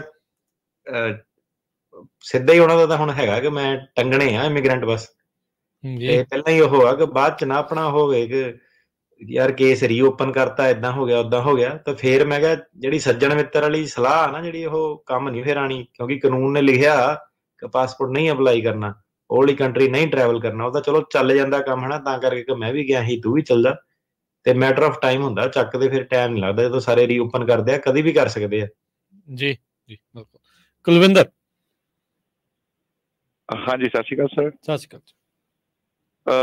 ਸਰ, ਪੁੱਛਣਾ ਸੀਗਾ, ਅਸੀਂ ਨਾ ਗ੍ਰੀਨ ਕਾਰਡ ਅਪਲਾਈ ਕੀਤੇ ਸੀਗੇ ਪਿਛਲੇ ਸਾਲ ਅਪ੍ਰੈਲ ਦੇ ਵਿੱਚ, ਵਾਈਫ ਦਾ ਵੀ ਸੀ, ਮੇਰਾ ਵੀ ਸੀ, ਸਾਡੇ ਦੋਨਾਂ ਦੇ ਕੇਸ ਜਿਹੜੇ ਆ ਅਲੱਗ-ਅਲੱਗ ਪਾਸ ਹੋਏ ਆ ਜੀ।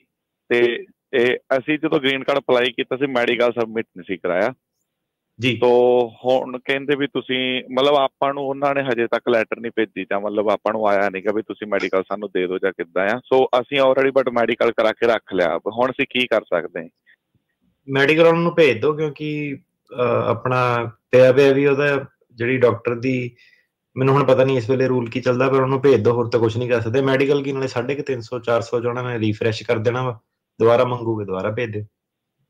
ਆਪਣਾ ਕਿੱਥੇ ਭੇਜ ਕਿੱਦਾਂ ਸਕਦੇ ਆ, ਮਤਲਬ ਕੋਈ ਤੁਹਾਡਾ ਕੇਸ ਪੈਂਡਿੰਗ ਹੈ ਇਸ ਵੇਲੇ, ਆਪਣਾ ਰਿਸੀਟ ਨੋਟਿਸ ਦੇਖੋ 485 ਵਾਲਾ, ਉੱਤੇ ਲਿਖਿਆ ਕਿਹੜੇ ਸਰਵਿਸ ਸੈਂਟਰ ਹੈ, ਉੱਥੇ ਭੇਜੋ। ਓਕੇ ਸਰ, ਠੀਕ ਹੈ ਜੀ, ਥੈਂਕ ਯੂ ਜੀ, ਮਿਹਰਬਾਨੀ।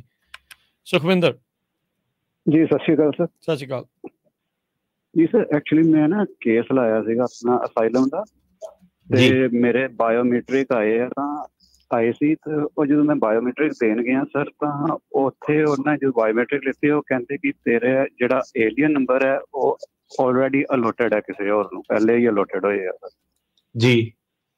ਤਾਂ ਉਹ ਫਿਰ ਸਰ ਮੈਂ ਜਦੋਂ ਉਹਨਾਂ ਨੇ ਫਿੰਗਰ ਬਾਇਓਮੈਟ੍ਰਿਕ ਨਹੀਂ ਲਏ ਮੇਰੇ, ਤਾਂ ਉਹ ਫਿਰ ਮੈਂ ਆਇਆ ਵਕੀਲ ਤੋਂ, ਤੇ ਉਹ ਫਿਰ ਉੱਥੋਂ ਵਕੀਲ ਕੋਲ ਐਪਲੀਕੇਸ਼ਨ ਲਿਖਾ ਕੇ, ਤਾਂ ਬਾਕੀ ਉਹ ਜਿਹੜੇ ਬੰਦੇ ਦੇ ਅਲੋਟਡ ਸੀ ਏਰੀਆ ਨੰਬਰ, ਉਹੀ ਡਿਟੇਲ ਲੈ ਕੇ ਇਮੀਗ੍ਰੇਸ਼ਨ ਆਫਿਸ ਗਿਆ ਸਰ। ਤਾਂ ਉਹ ਕਹਿੰਦੇ ਚੱਲ ਅਸੀਂ ਤੇਰੀ ਇੱਥੇ ਤੇ ਨਹੀਂ ਤੈਨੂੰ ਅਸੀਂ ਏਲੀਅਨ ਨੰਬਰ ਦੇ ਸਕਦੇ, ਤੇ ਅਸੀਂ ਤੇਰੀ ਰਿਕੁਐਸਟ ਅੱਗੇ ਭੇਜਦੀ ਆ, ਤੇ ਤੈਨੂੰ ਏਲੀਅਨ ਨੰਬਰ ਤੇਰਾ ਆ ਜਾਏਗਾ 2-3 ਮਹੀਨੇ ਬਾਅਦ, ਇੰਨਾ ਟਾਈਮ ਕਹਿੰਦੇ ਪਏ ਆ। ਹਾਂਜੀ, ਤੇ ਹੋ ਜਾਂਦਾ ਭਾਜੀ, ਕਈ ਵਾਰੀ ਮੈਚ ਮੂਚ ਕਰ ਜਾਂਦੇ, ਤੇ ਕਈ ਵਾਰੀ ਇਹ ਪੰਗੇ ਨਾ ਬਾਹਲੀ ਚੱਲਦੇ ਹੀ ਰਹਿੰਦੇ ਲਾਈਫ ਲੌਂਗ ਹੀ, ਇਸ ਗ੍ਰੀਨ ਕਾਰਡ ਦੇ ਵੇਲੇ, ਸਿਟੀਜ਼ਨ ਦੇ ਵੇਲੇ। ਤੇ ਇਹ ਤੁਹਾਡੀ ਹੁਣ ਮਾੜੀ ਕਿਸਮਤ ਹੀ ਕਹਿ ਸਕਦੇ ਹੋ, ਤੇ ਜਿੰਨਾ ਉਹਨਾਂ ਨੇ ਟਾਈਮ ਦਿੱਤਾ ਉਹਨਾਂ ਦੇ ਹਿਸਾਬ ਨਾਲ ਚੱਲਣਾ ਪੈਣਾ, ਇਹਦੇ ਵਿੱਚ ਨਹੀਂ ਤੁਸੀਂ ਕੁਝ ਖਾਸ ਕਰ ਸਕਦੇ।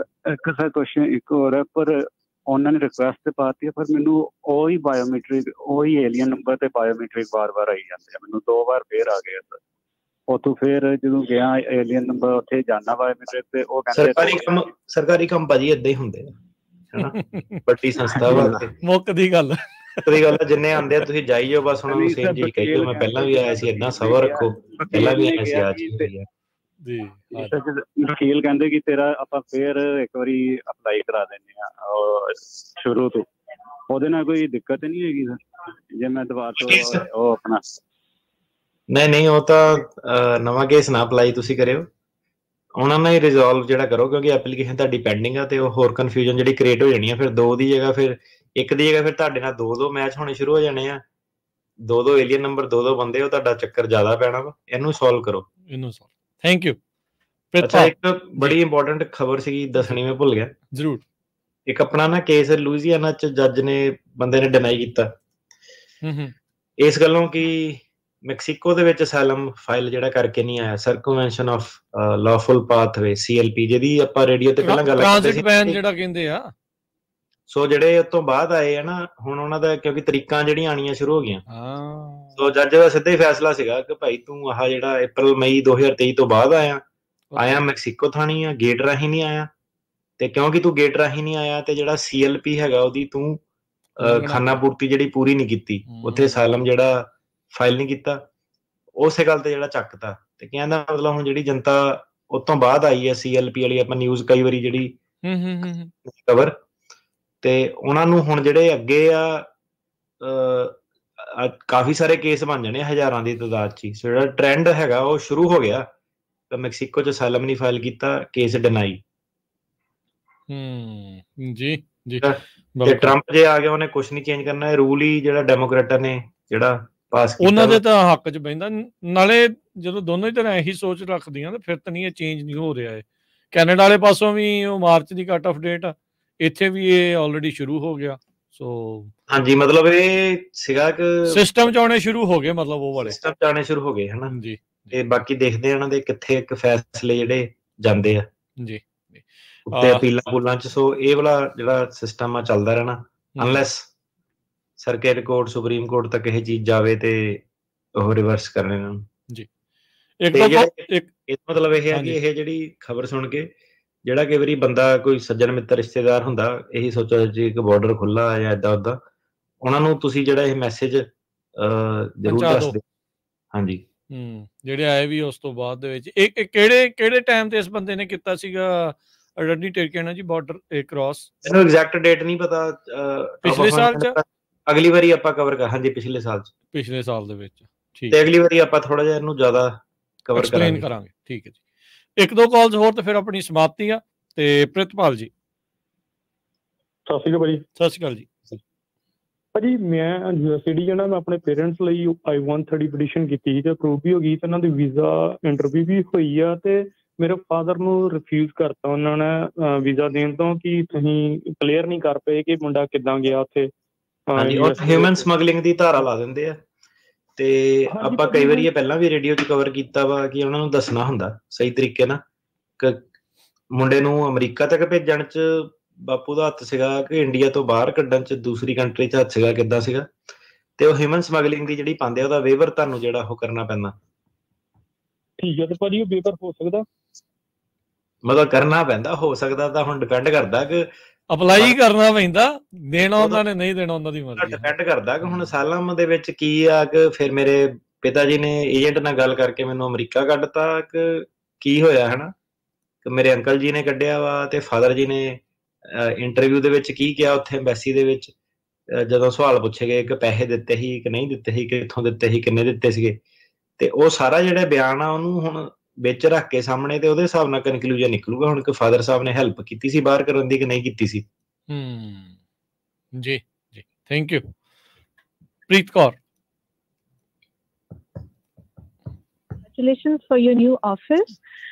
Thank you. ਹਾਂਜੀ ਸਰ, ਮੇਰਾ ਕੁਐਸਚਨ ਇਹ ਹੈ, ਮੇਰੇ ਕਜ਼ਨ ਦਾ ਜਿਵੇਂ ਯੂ ਵੀਜ਼ਾ ਉਹਨੇ ਲਗਾਇਆ ਹੋਇਆ ਤੇ 2 ਵਾਰ ਜਿਵੇਂ ਰੋਬਰੀ ਹੋਈ ਸੀ ਤੇ ਉਹ ਪਰਸਨ ਫੜਿਆ ਗਿਆ ਸੀ ਤੇ ਉਹ ਗਿਲਟੀ ਵੀ ਹੋ ਗਿਆ। ਸੋ ਮੇਰਾ ਕੁਐਸਚਨ ਇਹ ਹੈ ਸਰ, ਹੁਣ ਮਤਲਬ ਉਹਨੂੰ ਲੈਣਾ ਪਊਗਾ ਕੋਰਟ ਦੇ ਵਿੱਚੋਂ ਕੋਈ ਪੇਪਰ ਕਿ ਉਹ ਪੂਰੀਆਂ ਹੀਅਰਿੰਗਸ ਤੇ ਜਾਂਦਾ ਸੀ, ਉਹਨੇ ਪੂਰਾ ਕੋਆਪਰੇਟ ਕੀਤਾ ਤੇ ਉਹ ਬੰਦਾ ਗਿਲਟੀ ਵੀ ਹੋ ਗਿਆ, ਸੋ ਕੁਝ ਲੈਣਾ ਪਊਗਾ ਕਿ ਆਟੋਮੈਟਿਕਲੀ ਉਹ ਭੇਜ ਦਿੰਦੇ ਹੁੰਦੇ ਆ? ਨਹੀਂ, ਇਹ ਤਾਂ ਤੁਹਾਨੂੰ ਪਹਿਲਾਂ ਸਰਟੀਫਿਕੇਸ਼ਨ ਲੈਣੀ ਪੈਂਦੀ ਹੈ 918B ਕੋਰਟ ਤੋਂ ਜਾਂ ਪੁਲਿਸ ਤੋਂ ਜਾਂ DA ਦੇ ਉੱਤੋਂ ਦੀ, ਤੇ ਜ਼ਿਆਦਾਤਰ ਇਹਦੇ ਵਿੱਚ ਡਿਸਟ੍ਰਿਕਟ ਅਟਾਰਨੀ ਦੇ ਆਫਿਸ ਤੋਂ ਤੁਹਾਨੂੰ ਸਰਟੀਫਿਕੇਸ਼ਨ ਲੈਣੀ ਪੈਣੀ ਹੈ। ਉਹ ਸਰਟੀਫਿਕੇਸ਼ਨ ਲੈਣ ਤੋਂ ਬਾਅਦ ਤੁਹਾਨੂੰ ਆਪ ਜਿਹੜਾ ਯੂ ਵੀਜ਼ਾ ਫਾਈਲ ਕਰਨਾ ਪੈਣਾ 918 ਜਿਹੜਾ ਫਾਰਮ ਹੈਗਾ ਸਪਲੀਮੈਂਟ, ਤੇ ਉਸ ਤੋਂ ਬਾਅਦ ਤੁਹਾਨੂੰ ਉਹ ਲੈਟਰ ਲੂਟਰ ਜਿਹੜੀ ਆਊਗੀ ਤਾਂ ਪ੍ਰੋਸੈਸ ਦੇ ਥਰੂ ਤੁਹਾਨੂੰ ਜਾਣਾ ਪੈਣਾ, ਆਪੇ ਨਹੀਂ ਉਹਨਾਂ ਨੇ ਕੁਝ ਭੇਜਣਾ। ਹਾਂ ਨਹੀਂ ਸਰ, ਯੂ ਵੀਜ਼ਾ ਤਾਂ ਲੱਗ ਚੁੱਕਿਆ, ਮਤਲਬ ਬਟ ਉਹ ਪਰਸਨ ਬਾਅਦ ਚ ਫੜਿਆ ਗਿਆ ਤੇ ਉਹਦੀਆਂ ਹਾਂਜੀ ਹੀਅਰਿੰਗਸ ਚੱਲਦੀਆਂ ਪਈਆਂ ਸੀ ਤੇ ਉਹ ਗਿਲਟੀ ਹੋ ਗਿਆ, ਮਤਲਬ ਹੁਣ ਕੁਝ ਲੈਣਾ ਪਊਗਾ ਕਿ ਮਤਲਬ ਇਹਨੇ ਨਹੀਂ, ਬਸ ਉਹਨਾਂ ਕੋਲ ਇੱਕ ਲੈਟਰ ਲੈ ਲਓ ਕਿ ਇਹ ਬੰਦੇ ਨੇ ਪੂਰਾ ਕੋਆਪਰੇਟ ਕੀਤਾ ਸੀਗਾ ਤੇ ਇਹਨੇ ਗਿਲਟੀ ਕਰਨ ਚ ਹੈਲਪ ਕੀਤੀ, ਉਹ ਲੈਟਰ ਲੈ ਕੇ ਰੱਖ ਲਓ ਤੇ ਕੱਲ ਨੂੰ ਜਦੋਂ ਤੁਹਾਨੂੰ ਯੂ ਵੀਜ਼ਾ ਤੇ ਉਹ ਪੁੱਛਦੇ ਆ ਉਹਦੀ ਤੁਹਾਨੂੰ ਫਿਰ ਪ੍ਰੋਬਲਮ ਨਹੀਂ ਆਣੀ। ਠੀਕ ਹੈ ਜੀ। ਕੋਈ ਨਾਮ ਹੁੰਦਾ ਲੈਟਰ ਦਾ ਸਰ? ਕੋਈ ਨਾਮ ਹੁੰਦਾ? ਨਹੀਂ, ਲੈਟਰ ਦਾ ਨਾ ਨਾਮ ਨਹੀਂ ਆ, ਸਿੰਪਲੀ ਜਿਹੜਾ ਡਿਸਟ੍ਰਿਕਟ ਅਟਾਰਨੀ ਹੁੰਦਾ ਨਾ ਉਹਦੇ ਆਫਿਸ ਦੇ ਜਿੰਨਾ ਵੀ ਇਹ ਕੋਆਪਰੇਟ ਕਰਦਾ ਸੀਗਾ, ਈਮੇਲ ਕਰਦਾ ਸੀਗਾ, ਤੇ ਉਹਨੂੰ ਕਹਿ ਦੋ ਕਿ ਮੇਰੇ ਲਾਇਰ ਨੇ ਕਿਹਾ ਕਿ ਜੇ ਤੂੰ ਮੈਨੂੰ ਇੱਕ ਲੈਟਰ ਦੇ ਦੇਵੇਂ ਜਿਹਦੇ ਵਿੱਚ ਇਹ ਲਿਖਿਆ ਹੋਵੇ ਕਿ ਮੈਂ ਪੂਰੀ ਤੁਹਾਡੀ ਕੋਆਪਰੇਸ਼ਨ ਕੀਤੀ ਹੈ, ਸਰਟੀਫਾਈਂਗ ਲੈਟਰ ਬੇਸਿਕਲੀ, ਉਹਨਾਂ ਮੇਰੀ ਕਾਫੀ ਹੈਲਪ ਹੋ ਸਕਦੀ ਹੈ, ਉਹਨੇ ਦੇ ਦੇਣੀ ਲੈਟਰ। ਸਰ ਇੱਕ ਲਾਸਟ ਕੁਐਸਚਨ ਸਰ, ਹਾਂਜੀ ਉਹਦਾ ਨਾ ਅਸਾਈਲਮ ਦਾ ਵੀ ਲੱਗਿਆ ਸੀ ਤੇ ਪਹਿਲਾਂ ਉਹਦੀ ਜਿਹੜੀ ਡੇਟ ਸ਼ੋ ਹੁੰਦੀ ਸੀ ਉਹ 29 ਜੂਨ 2025 ਚ ਹੋ ਰਹੀ ਸੀ ਔਰ ਜੱਜ ਦਾ ਨਾਮ ਵੀ ਮੈਂਸ਼ਨ ਸੀ, ਬਟ ਥੋੜੀ ਦੇਰ ਬਾਅਦ ਉਹਨੇ ਦੇਖਿਆ ਉਹ ਡੇਟ ਚੇਂਜ ਹੋ ਗਈ, ਅਪ੍ਰੈਲ ਹੋ ਗਈ, ਮਤਲਬ ਪਹਿਲਾਂ ਹੋ ਗਈ ਤੇ ਵਿਜ਼ਿਟਿੰਗ ਜੱਜ ਆ ਗਿਆ, ਹੁਣ ਕੋਈ ਜੱਜ ਦਾ ਨਾਮ ਵੀ ਨਹੀਂ ਆਉਂਦਾ। ਸਰ ਇਹ ਨਾਰਮਲ ਆ? ਬਿਲਕੁਲ ਜੀ ਇਹ ਨਾਰਮਲ ਆ, ਤੇ ਤੁਸੀਂ ਉਹਦਾ ਨਾ ਜਿਹੜਾ ਯੂ ਵੀਜ਼ਾ ਦੇ ਬੇਸ ਤੇ ਜਿਹੜਾ ਆਹ ਕੇਸ ਹੈ ਇਹਨੂੰ PD ਲੈ ਲਓ, ਜੇ ਬੰਦੇ ਨੂੰ ਟਾਈਮ ਦੀ ਕਾਹਲੀ ਨਹੀਂ ਹੈ ਨਾ, ਇਹਨੂੰ ਕੇਸ ਨੂੰ ਜਿਹੜਾ ਬੰਦ ਕਰਾ ਦਿਓ ਅਸਾਈਲਮ ਵਾਲੇ ਨੂੰ। ਜੀ ਬਿਲਕੁਲ, ਥੈਂਕ ਯੂ। ਲਾਸਟ ਕਾਲਰ ਆਈ ਤੇ ਮਨਿੰਦਰ। ਹਾਂਜੀ ਮਨਿੰਦਰ, ਸਤਿ ਸ਼੍ਰੀ ਅਕਾਲ ਜੀ। ਸਰ ਮੇਰਾ ਕੁਐਸਚਨ ਸੀ, ਮੇਰੀ ਨਾ ਪਿਛਲੇ ਮਹੀਨੇ ਤਰੀਕ ਸੀ ਸੈਨ ਫਰਾਂਸਿਸਕੋ, ਤੇ ਮੇਰਾ ਨਾ 2 ਦਿਨ ਪਹਿਲਾਂ ਸਰਕਾਰੀ ਵਕੀਲ ਨੇ ਮੋਸ਼ਨ ਫਾਈਲ ਕੀਤੀ ਸੀ ਦ ਮੈਟਰ ਆਫ RKK ਜੀ, ਤੇ ਮੈਂ ਕੋਰਟ ਦੇ ਵਿੱਚ ਗਿਆ ਤੇ ਜੱਜ ਕਹਿੰਦਾ ਡਿਸਮਿਸਲ ਲੱਲਾ, ਤੇ ਜੱਜ ਨੇ ਟਾਈਮ ਦੇ ਦਿੱਤਾ ਮੈਨੂੰ 31 ਤਰੀਕ ਪਾਤੀ ਮਈ ਦੇ ਵਿੱਚ, ਤੇ ਕੀ ਕਰਨਾ ਚਾਹੀਦਾ ਮੈਨੂੰ? RKK ਨੂੰ ਫਾਈਟ ਕਰੋ ਜੇ ਕੇਸ ਕਰਨਾ, ਤੇ ਜਾਂ ਡਿਸਮਿਸਲ ਲਓ ਜੇ ਕੋਈ ਪ੍ਰੋਬਲਮ ਨਹੀਂ ਹੈਗੀ, ਟਾਈਮ ਦੀ ਕਾਹਲੀ ਨਹੀਂ ਹੈਗੀ ਤਾਂ ਡਿਸਮਿਸਲ ਵਧੀਆ ਵਾ, ਆਰਾਮ ਨਾਲ ਅਸਾਈਲਮ ਆਫਿਸ ਚਲਾਓ। ਠੀਕ ਹੈ ਜੀ। ਅਸਾਈਲਮ ਆਫਿਸ ਚ ਕਿੰਨਾ ਕੁ ਟਾਈਮ ਲੱਗਦਾ ਵਾ? ਉਹ ਤਾਂ ਕਾਫੀ ਇੰਤਜ਼ਾਰ ਹੀ ਆ ਉਹਦਾ। ਤੇ ਜੇ RKK ਮਤਲਬ ਲੜਨਾ ਫਾਈਟ ਕਰਨਾ ਹੋਵੇ ਤਾਂ ਕੀ ਚਾਂਸ, ਕਿੰਨਾ ਕੁ ਹੱਕ ਦੇ ਵਿੱਚ ਜਾਂਦਾ ਤੇ ਕਿੰਨਾ ਕੁ ਵਿਰੋਧ? ਇਹ ਤਾਂ ਭਾਜੀ ਹੁਣ ਡਿਪੈਂਡ ਕਰਦਾ ਕਿ ਜਿਹੜਾ ਤੁਹਾਡੀ ਕਹਾਣੀ ਵਾਲਾ ਚੇਪਾ ਉਹ ਕਿੰਨਾ ਕੁ ਬਾਕੀ ਚੇਪਿਆਂ ਦੇ ਨਾਲ ਰਲਦਾ ਵਾ, ਤੇ ਉਹ ਤੁਹਾਨੂੰ ਸਾਬਿਤ ਕਰਨਾ ਪੈਂਦਾ ਕਿ ਰਲਦਾ ਵਾ ਕਿ ਨਹੀਂ ਰਲਦਾ, ਹਨਾ। ਤੇ ਇਹਦੇ ਕਰਕੇ ਤਾਂ ਕਰਕੇ ਆ ਕਿ ਹੁਣ ਗੱਲ ਹੁਣ ਇਹ ਆ ਜਾਂਦੀ ਹੈ ਕਿ ਸਾਡੇ ਆਫਿਸ ਤੋਂ ਪਹਿਲਾਂ ਬੰਦੇ ਕਈ ਵਾਰੀ ਉੱਠ ਕੇ ਮੇਰੀ ਹੈਲਪ ਨਹੀਂ ਕੀਤੀ, ਮੇਰਾ ਮੈਂ ਕਿਹਾ ਤੂੰ ਆਪਣੇ ਮੂੰਹੋਂ ਦੱਸਣਾ, ਉਹੀ ਲਿਖਣਾ। ਉਹਦੇ ਨਾਲ ਕੀ ਹੁੰਦਾ ਕਿ ਜਿਹੜਾ ਬੰਦਾ ਆਪਣੇ ਮੂੰਹੋਂ ਦੱਸਦਾ ਉਹਦਾ ਸਾਰੇ ਹੀ ਹਰੇਕ ਚੀਜ਼ ਜਿਹੜੀ ਡਿਫਰੈਂਟ ਹੈ, ਹਨਾ, ਕਿਸੇ ਦੀ ਕਿਸੇ ਨਾਲ ਚੀਜ਼ ਜਿਹੜੀ ਰਲਣੀ ਨਹੀਂ ਹੈ। ਹੁਣ ਤੁਹਾਡੇ ਕੇਸ ਦੇ ਵਿੱਚ ਆਏ ਤਾਂ ਹੁਣ ਡਿਪੈਂਡ ਕਰਦਾ ਕਿ ਤੁਸੀਂ ਆਪ ਲਿਖਿਆ, ਕਿਸੇ ਦੀ ਹੈਲਪ ਲਈ ਆ, ਤੇ ਤੁਹਾਡਾ ਵੀ ਹੁਣ ਪੈਰਾਗ੍ਰਾਫ ਦੇ ਪੈਰਾਗ੍ਰਾਫ ਹੀ ਕਿਸੇ ਨਾਲ ਰਲਦੇ ਆ, ਤੇ ਜ਼ਿਆਦਾਤਰ ਹੁਣ ਜਿਹੜਾ ਕੀ ਹੈ ਕਿ ਜਿਹੜੇ ਲੋਕਾਂ ਨੇ ਆਹ ਇੰਟਰਪ੍ਰੀਟਰ, ਟਰਾਂਸਲੇਟਰ, ਵਿਚੋਲੇ, ਪੈਰਾਲੀਗਲ, ਪੂਰਾਲੀਗਲ ਪਵਾਏ ਸੀਗੇ ਵਿੱਚ, ਉਹਨਾਂ ਨੂੰ ਹੁਣ ਇਹਦੀ ਪ੍ਰੋਬਲਮ ਆ ਰਹੀ ਆ ਕਿ ਉਹਨਾਂ ਨੇ ਕੀ ਕੀਤਾ ਕਿ ਇੰਡੀਆ 'ਚ ਵੀ ਹੁਣ ਤਾਂ ਭਾਜੀ ਮੈਂ ਕਈ ਵਾਰੀ ਦੇਖਦਾ ਕਿ ਜਿਹੜਾ ਸਾਡੇ ਵਾਲਾ ਸੈਂਪਲ ਨਾ, ਸਟਾਫ ਵੀ ਕਹਿੰਦਾ ਯਾਰ, ਕਹਿੰਦਾ ਇਹ ਤਾਂ ਸਾਡੇ ਵਾਲਾ ਹੀ ਲਿਖਿਆ ਲੈਂਗੁਏਜ ਜਿਹੜੀ ਸਾਡੇ ਕੋਲ ਹੀ ਬਾਰ-ਬਾਰ ਮੁੜ ਕੇ ਆਈ ਜਾਂਦੀ। ਉਹ ਮਾੜਾ ਜਿਹਾ ਕੁਝ ਹੁੰਦਾ ਅਪਗ੍ਰੇਡ, ਉਹ ਫਿਰ ਅਗਲੇ ਮਹੀਨੇ ਉਹੀ। ਮੈਂ ਕਿਹਾ ਯਾਰ ਇਹ ਜਾਂ ਤਾਂ ਮੈਂ ਕਿਹਾ ਕੋਈ ਲੀਕ ਲੂਕ ਕਰ ਦਿੰਦਾ ਸਾਡੇ, ਜਿਹੜਾ ਕਿ ਕੇਸ ਕੂਸ ਪਾਸ ਹੋ ਜਾਂਦਾ। ਉਹ ਚੱਕਰ ਕੀ ਚੱਲਦਾ ਕਿ ਇਹਨਾਂ ਨੂੰ ਦਈਦਾ ਕਿ ਯਾਰ ਤੁਸੀਂ ਆਪਣੀ ਟਰਾਂਸਲੇਟ ਕਰਾ ਕੇ ਪੜ੍ਹ ਲਾ, ਹਨਾ। ਤੇ ਜਿਹੜਾ ਟਰਾਂਸਲੇਟਰ ਆ ਜਿਹੜਾ ਸਾਡੇ ਵਾਲੇ ਆ, ਉਹ ਅੱਗੇ ਮੇਰੇ ਖਿਆਲ ਅੱਗੇ ਤੋਂ ਅੱਗੇ ਉਹੀ। ਮੈਂ ਕਿਹਾ ਯਾਰ ਇਹ ਦੇਖ ਲਾ ਜਨਤਾ ਦੇ ਕੰਮ, ਕਿ ਟਰਾਂਸਲੇਟਰ ਵੀ ਆ ਜਿਹੜਾ ਇਤਵਾਰ ਨਹੀਂ ਬੰਦਾ ਕਰ ਸਕਦਾ। ਉਹ ਸਾਡੇ ਵਾਲੀ ਜਿੱਦਾਂ ਲਿਖੀ ਨਾ, ਬੰਦੇ ਨੂੰ ਆਪਣੀ ਲਿਖਾਈ ਦਾ ਪਤਾ ਹੀ ਹੁੰਦਾ, ਉਹ ਸੇਮ ਹੀ ਘੁੰਮ ਫਿਰ ਕੇ ਜਿੱਦਾਂ ਵਾਪਸ ਆਪਣੇ ਕੋਲ ਦੂਜਾ ਵਾਲਾ ਬੰਦਾ। ਮੈਂ ਕਿਹਾ ਲੈ ਦੇਖ ਲਾ ਯਾਰ, ਮੈਂ ਕਿਹਾ ਜਨਤਾ ਦਾ ਹਾਲ। ਸੋ ਇਹ ਆ ਕਿ ਕਾਫੀ ਇਹਨਾਂ ਨੇ ਢਾਂਚੇ ਜੇ ਕਾਪੀ ਕੁਪੀ ਕਰਕੇ ਉਹ ਕਰ ਦਿੰਦੇ ਆ। ਤੇ ਉਹਨਾਂ ਹੁਣ ਜਿਹੜਾ ਤੁਸੀਂ ਕਹਿੰਦੇ ਆ ਕਿ ਕਿੰਨੇ ਕੇ ਚਾਂਸ ਹੈਗੇ, ਉਹ ਡਿਪੈਂਡ ਕਰਦਾ ਕਿ ਹੁਣ ਤੁਸੀਂ ਫਾਈਟ ਉਹਨੂੰ ਕਰ ਸਕਦੇ ਆ ਕਿ ਨਹੀਂ ਕਰ ਸਕਦੇ ਆ। ਜੇ ਤੁਹਾਡਾ ਵਾਲਾ ਢਾਂਚਾ RKK ਦੇ ਕਿਸੇ ਢਾਂਚੇ ਨਾਲ ਮਿਲਦਾ, ਤੇ ਪੈਰਾਗ੍ਰਾਫ ਵੀ ਵਿੱਚ ਜੇ ਕਾਪੀ ਲਾਈਨਾਂ ਲੂਨਾਂ ਜੇ ਕਾਪੀ ਹੈਗੀਆਂ, ਤੁਹਾਨੂੰ ਉਹ ਕੱਲੇ ਜਿਹੜਾ ਬਿਆਨ ਨਾ, ਜੇ ਉਹਨਾਂ ਨੇ 21 ਉਹਨਾਂ ਨੇ ਬਿਆਨ ਤੁਹਾਡੇ ਨਾਲ ਰਲਾਏ ਆ, ਤੁਹਾਨੂੰ ਕੱਲੇ ਦੀ ਜਿਹੜੀ ਜਵਾਬਦੇਹੀ ਉਹ ਦੇਣੀ ਪੈਣੀ ਆ ਕਿ ਫਰਕ ਕੀ ਹੈਗਾ ਇਹਨਾਂ ਦੇ ਵਿੱਚ, ਤੁਹਾਡੇ ਕੇਸ ਦੇ ਵਿੱਚ ਕੀ ਫਰਕ ਆ। ਤਾਈਓ ਤੁਸੀਂ RKK ਤੋਂ ਜਿਹੜੇ ਬਚ ਸਕਦੇ ਹੋ। ਵਕੀਲ ਨਾਲ ਜਾ ਕੇ ਆਪਣੀ ਸਟ੍ਰੈਟਜੀ ਜਿਹੜੀ ਪਲਾਨ ਕਰੋ ਕਿ ਉਹਦਾ ਪਲਾਨ ਕੀ ਹੈ। ਜੀ ਬਿਲਕੁਲ। ਤੇ ਸ਼ੁਕਰੀਆ ਜੀ, ਮਿਹਰਬਾਨੀ। ਤੇ ਸਮਾਂ ਆਪਣੇ ਪ੍ਰੋਗਰਾਮ ਦਾ ਜਿਹੜਾ ਹੁਣ ਸਮਾਪਤ ਆ। ਮਾਫੀ ਚਾਹੁੰਦੇ ਆ, ਹੋਰ ਕਾਲਸ ਜਿਹੜੀਆਂ ਆਪਾਂ ਨਹੀਂ ਲੈ ਸਕਾਂਗੇ, ਤੇ ਕੱਲ ਨੂੰ ਲੈਂਦੇ ਆ ਜੀ। ਫਿਰ ਆਪਾਂ ਅਗਲੀ ਵਾਰੀ ਯਾਨੀ ਕਿ ਅਗਲੇ ਸ਼ਨੀਚਰਵਾਰ ਨੂੰ ਗੱਲਬਾਤ ਜਿਹੜੀ ਉਹ ਕਰਾਂਗੇ। ਤੇ ਟਰਨੀ ਟੇਕੇਣਾ ਜੀ, ਬੜੀ ਮਿਹਰਬਾਨੀ, ਧੰਨਵਾਦ। ਤੇ ਮਿਲਦੇ ਆ ਅਗਲੀ ਵਾਰੀ। ਸਤਿ ਸ਼੍ਰੀ ਅਕਾਲ ਜੀ। ਸਤਿ ਸ਼੍ਰੀ ਅਕਾਲ ਜੀ। ਜੀ ਸਰੋਤਿਓ, ਇੱਥੇ ਪ੍ਰੋਗਰਾਮ ਦੀ ਅੱਜ ਦੀ ਜਿਹੜੀ ਉਹ